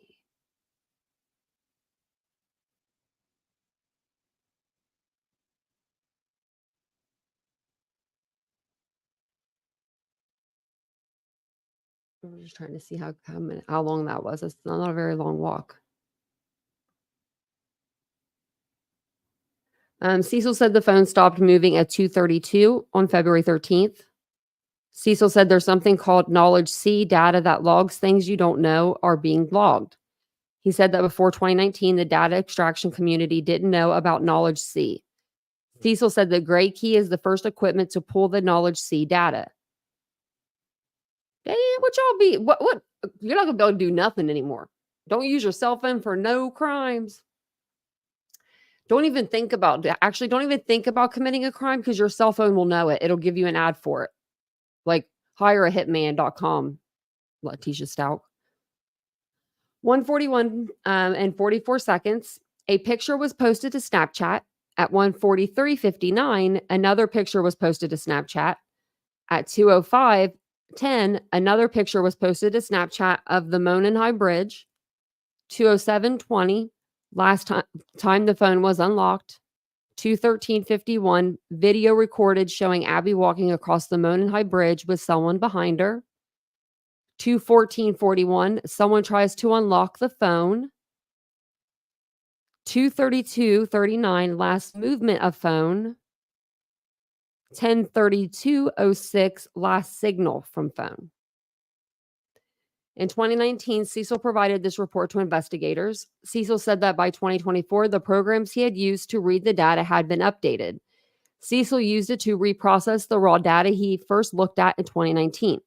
Cecil said the review didn't change the data he had before, but did add more. He said his new analysis took place between May 10th and August 18th of 2024. Cecil showed the jury a list of things Knowledge C data tracks. Cecil told the jury the data is volatile and can be deleted unpredictably. Sorry. Knowledge C tracks when the device is used but doesn't show pictures or video. Cecil says that pictures or video on the phone's camera roll would not be deleted when the phone is turned on or off using Knowledge C. The second analysis provided Cecil with information going back to 11 a.m. that day. Cecil told the jury users to get to choose which apps track location data. So whenever you like log into a new app, you know how to say like, can we have your location data? No. Always say no. No. For GPS, it is very good. But if someone's looking for you, it's very, very good. Cecil showed that the data tracking on the video of the bridge showed the location of Libby's phone being by Delphi High School, then snapping back to the trail within 4 seconds. Cecil said that the longer the video went, the more accurate the GPS data became. Cecil said that Libby had location data turned on when she was using Snapchat. Cecil said as battery life went down, the phone would close more quickly and worked more slowly. Cecil said the phone stayed on until about 4:30 a.m. on February 14th. It received a bunch of SMS messages around 4:33 a.m. He said there was no indication the phone turned off between the last time it was moved at 2:32 on February 13th and 4:33 the next day. At 4:06 p.m., the phone received a text from Becky Patty, Libby's grandmother, that read, "You need to call me now." At 4:33 a.m. on February 14th, between 15 and 20 messages came to the phone all at once. McLeland asked why the gap in time. "I don't know," Cecil answered. The phone's last activity was at 4:34 a.m. on February 14th, 3:06 a.m. on February 15th. It was turned on by investigator Brian Berner. Maybe the phone didn't have like very good service out there. I'm not sure how my phone worked. I can't remember. And maybe, this is weird, but maybe a leaf blew off of the phone or something, or near the phone, and that somehow connected it, for that second to be able to push the messages through. I don't know. I'm just guessing. But it sounds like it would be like to get 15 to 20 messages all at once, that you would have to be like out of service or have your phone turned off and turned back on, or be out of service and come back into service for that to happen. The phone, oh wait, where'd that? I think, yeah. It says here, this is the next witness. The state's 19th witness who performed the autopsies. Defense attorney Brad Rossi performed the cross-examination. Rossi said that during the deposition on February 27th, Coer said that the girls had been dead between 24 and 48 hours. I don't know how to say this person's name. Coer. I'm saying it right, Coer. Coer said the biggest challenge they face in forensic is determining the time of death. Coer said he didn't see crime scene photos until 2014 and couldn't determine the time of death based on the photos. Rossi said that Coer couldn't say anything definitive about the type of blade used to kill her during deposition. Rossi quoted Coer as having said anything from a pocket knife to a kitchen knife. Rossi then asked if the 5 to 10 minutes it would take to die from the cuts would have given Abby time to react. Rossi mentioned running or screaming. Rossi noted Abby's trachea was intact. Rossi noted that Coer couldn't tell if the person who cut either girl was left or right-handed. Can you tell anything? Well, I think they only have pictures, actually. They only have pictures to go off of. Rossi said Coer used the word serrated twice in the autopsy report. He asked Coer if more than one weapon could have been used since the markings only appear on one wound. Rossi said Coer said it might have taken up to 20 minutes for Abby to die during deposition. So then why wasn't there any red stuff on her hands? Rossi said Coer said it might, Rossi suggested she might have been rugged from another location based on debris on Libby's legs. Like drugs, pulled. Coer said yes. Rossi repeated Coer's statement that after his deposition, he kept thinking about the case. I said there weren't classic they weren't classic serrations, Core said. I was unsettled because they weren't classic serrations, so what could have caused these marks? Rozzy asked if Core called Rozzy back after changing his mind, and he said no. Rozzy asked Core if he spoke with the prosecution, and he said yes. Rozzy said that Core couldn't definitively say a box cutter was used. Core agreed he could not definitively. Core said a supplemental report could be speculative, but not definitive. Either way, Rozzy said it's all speculation. During redirect, Literal asked what was the minimum number of knives used to cause all of the wounds. Core said 1. Core said just because it was different marks doesn't mean it was a different instrument.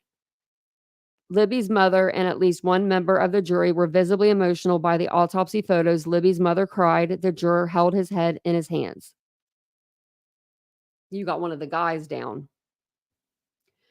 At 11:26, Core's testimony resumes with a diagram showing the major vessels and veins in the neck and where Abby and Libby's throats were cut. Per the diagram, both of Libby's carotid arteries were severed. Her left jugular vein was also severed.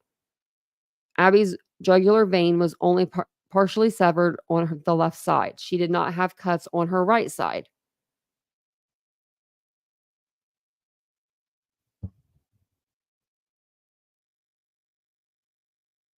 So wouldn't that let you know what side, that the person's probably like left-handed? If they're all to the right side, right? Wait, we're only partially severed on her left side.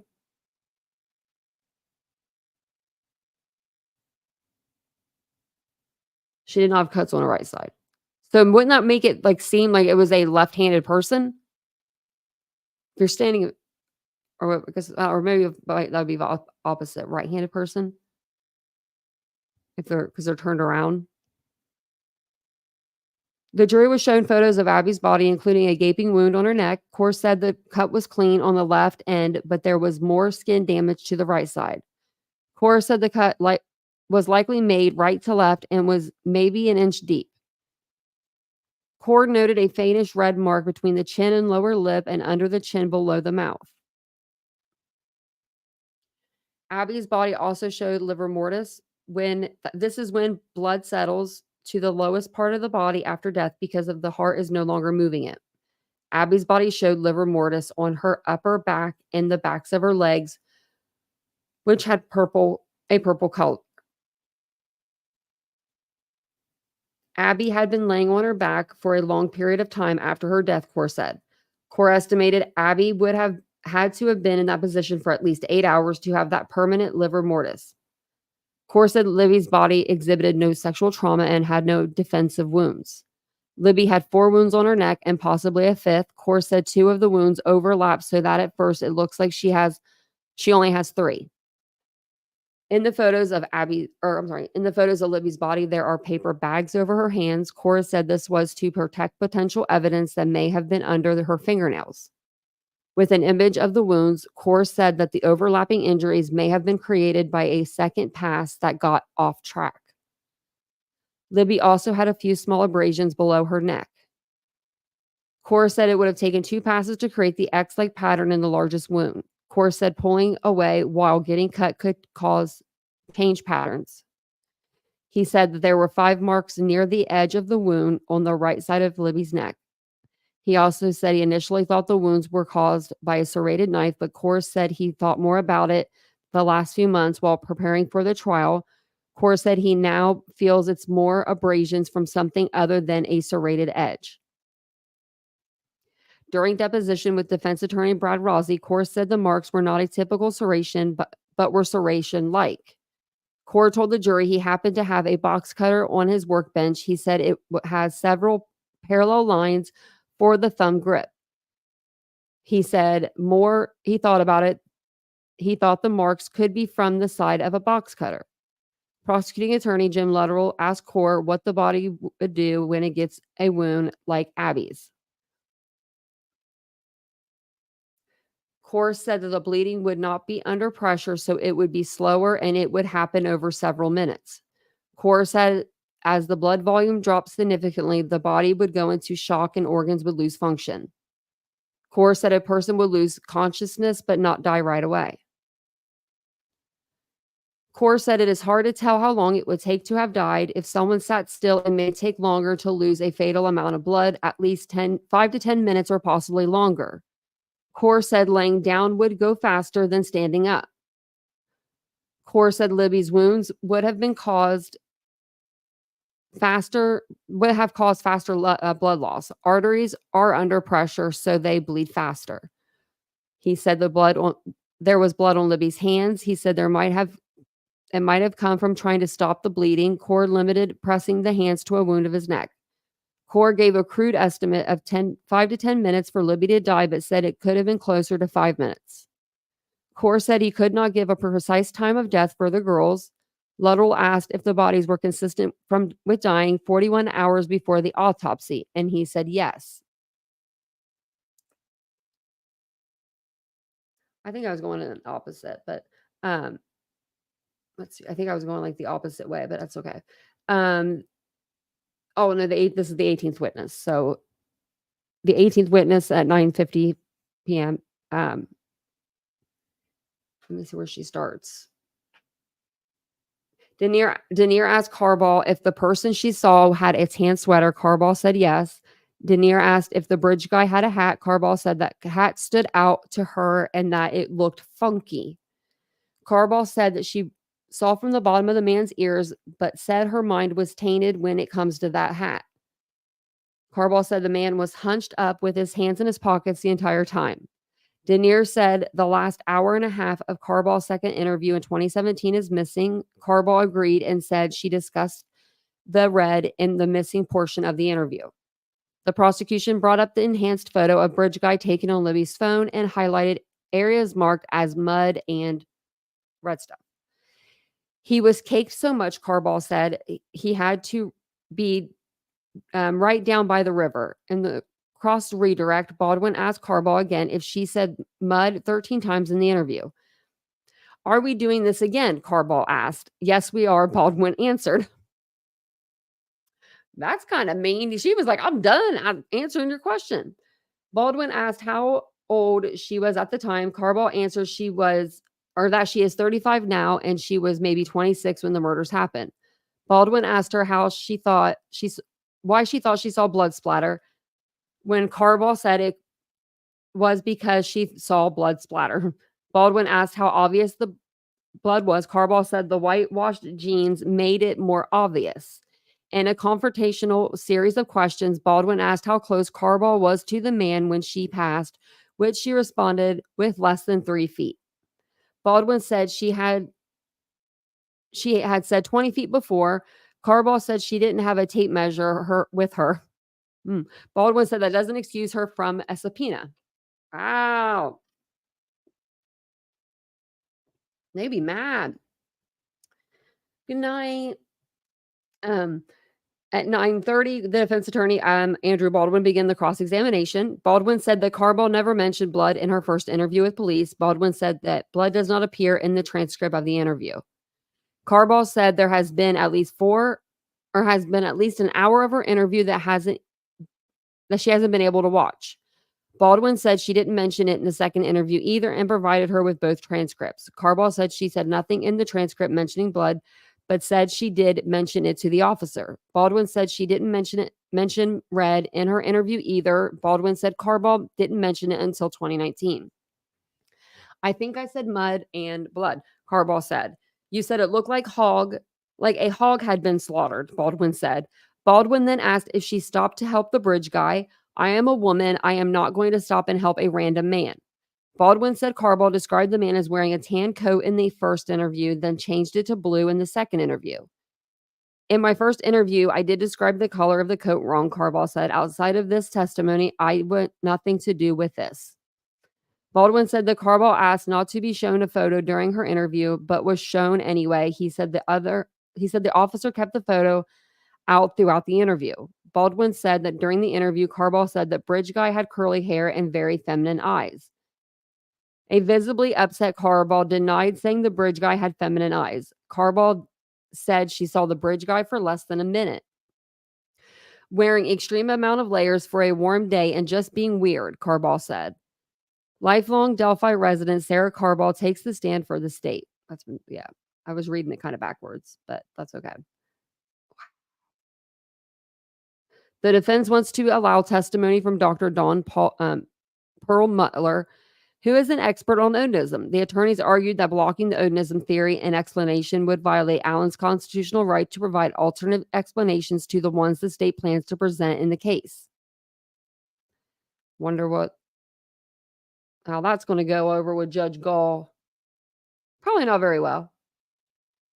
And I think I'll save this timeline for next time.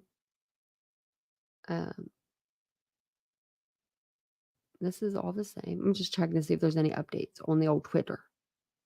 The old tweeter. Let's look.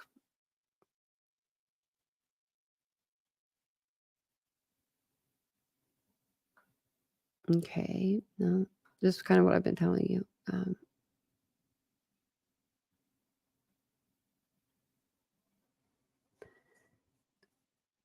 Is this?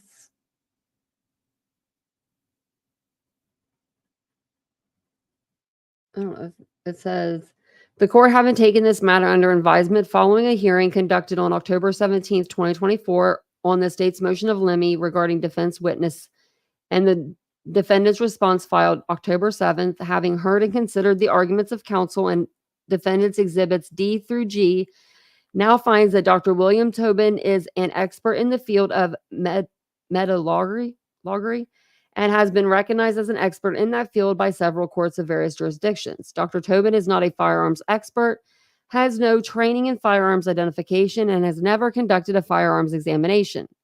Specifically, Dr. Tobin has not examined the evidence in this case. The topic of the witness testimony does not go to an issue before the jury and lacks relevance. The court therefore grants the state's motion in limine and finds Dr. Tobin's testimony to be inadmissible. Well, I mean, yeah, if he's not a firearms expert and that's what you're trying to hire him as, come on, guys. People on Twitter are mad about this.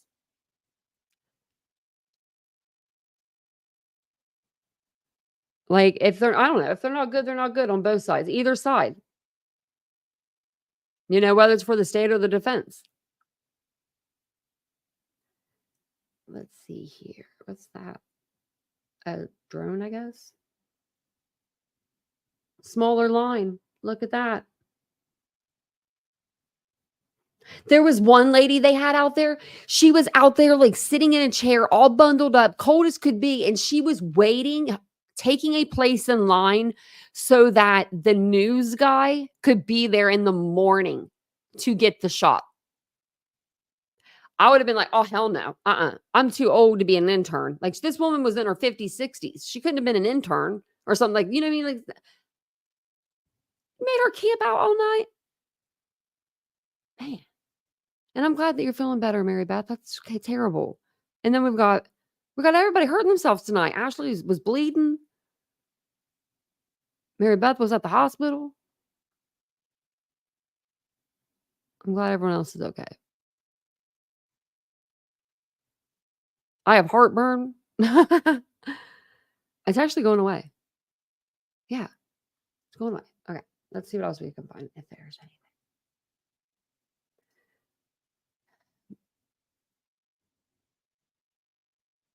I think that they didn't get that, so.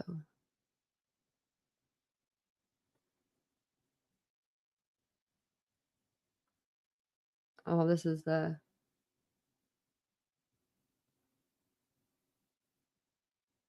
Man, that's crazy. Okay. That's all I've got, I think. We've got Sarah Boone trial developments. Oh my gosh. Just when you think. I think that they're getting ready to, correct me if I'm wrong, but I think that Sarah Boone's trial is getting ready to wrap up. They're about to go back to deliberate. I'm wondering.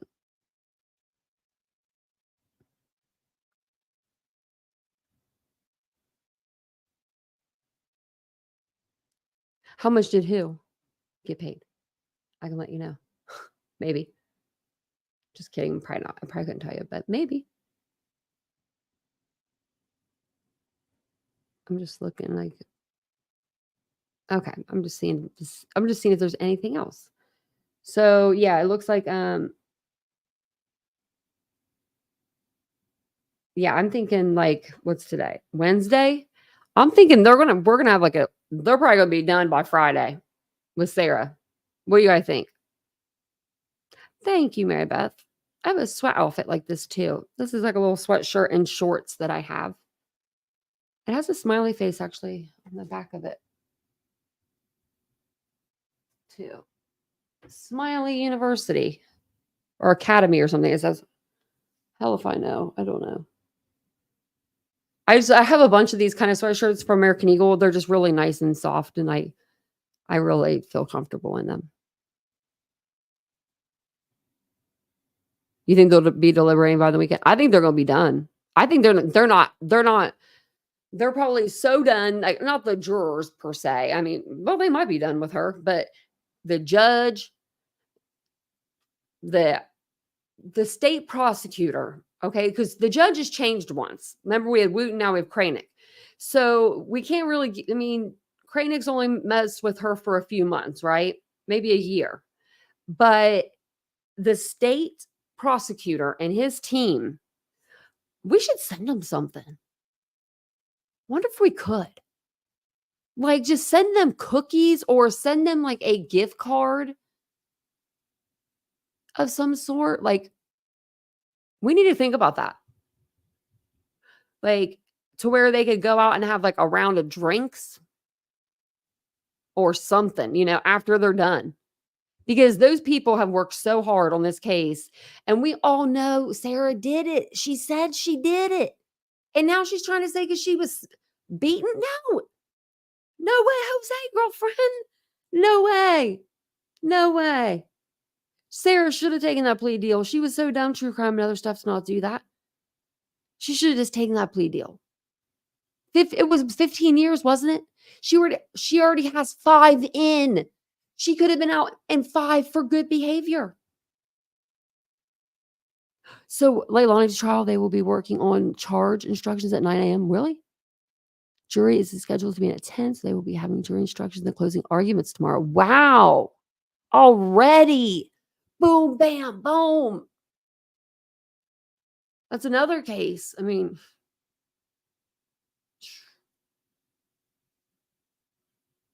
I'll come on tomorrow sometime during the day to do a live. And then we'll talk about these cases wrapping up throughout the week and in the week because it's a lot.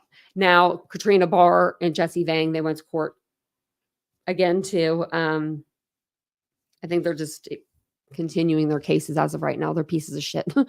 If you don't know who they are, they're the ones that are accused of unaliving Elijah Vu. And Jesse Vang kind of said he was the last person with them. My dog is snoring. Oh, we got to fix your bed, baby. My dog's bed, it has zippers so you can take the cushions out and wash it. Well, I zip it back up when I wash it, and now I can't get it unzipped. So one of her cushions isn't in there, and she's like on the floppy side.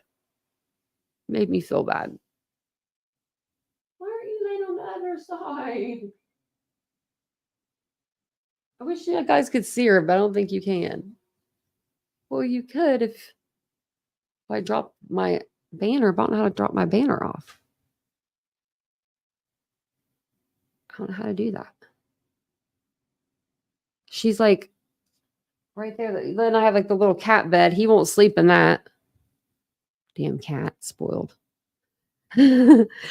So I washed these beds today, and the cat comes in here and stands right there, and he's just looking at me like, "Where's my bed?" So I'm gonna have to get him new beds. They had the cutest bed at Target. Oh, sorry, I hit the mic. At Target, it was like a hunter green, and I was like, "Ooh, that's pretty," but I didn't check the price. It was probably too expensive.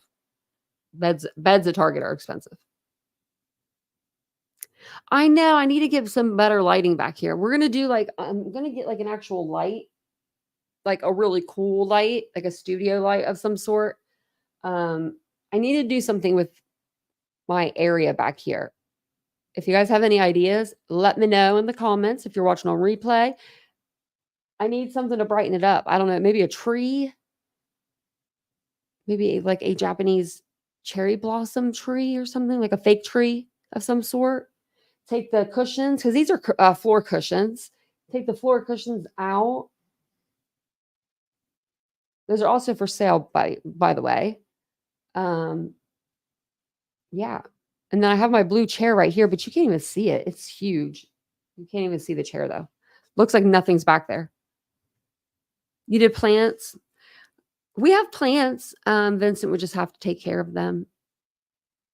I could do fake plants.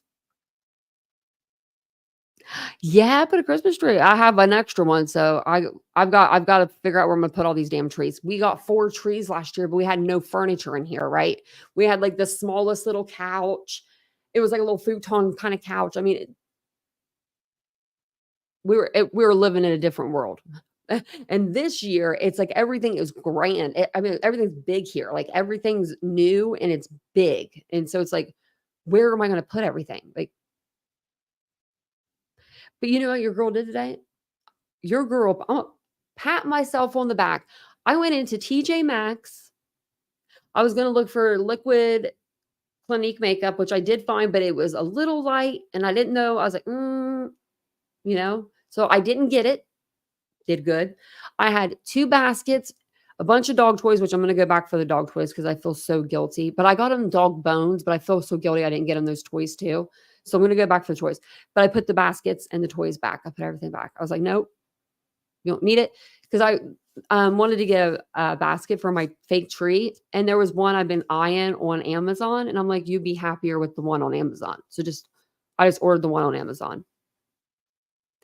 Yeah, I'll put one of my trees in here. I did actually last year put the one up for my mom. I think I put the one for my mom in here. It's not as big.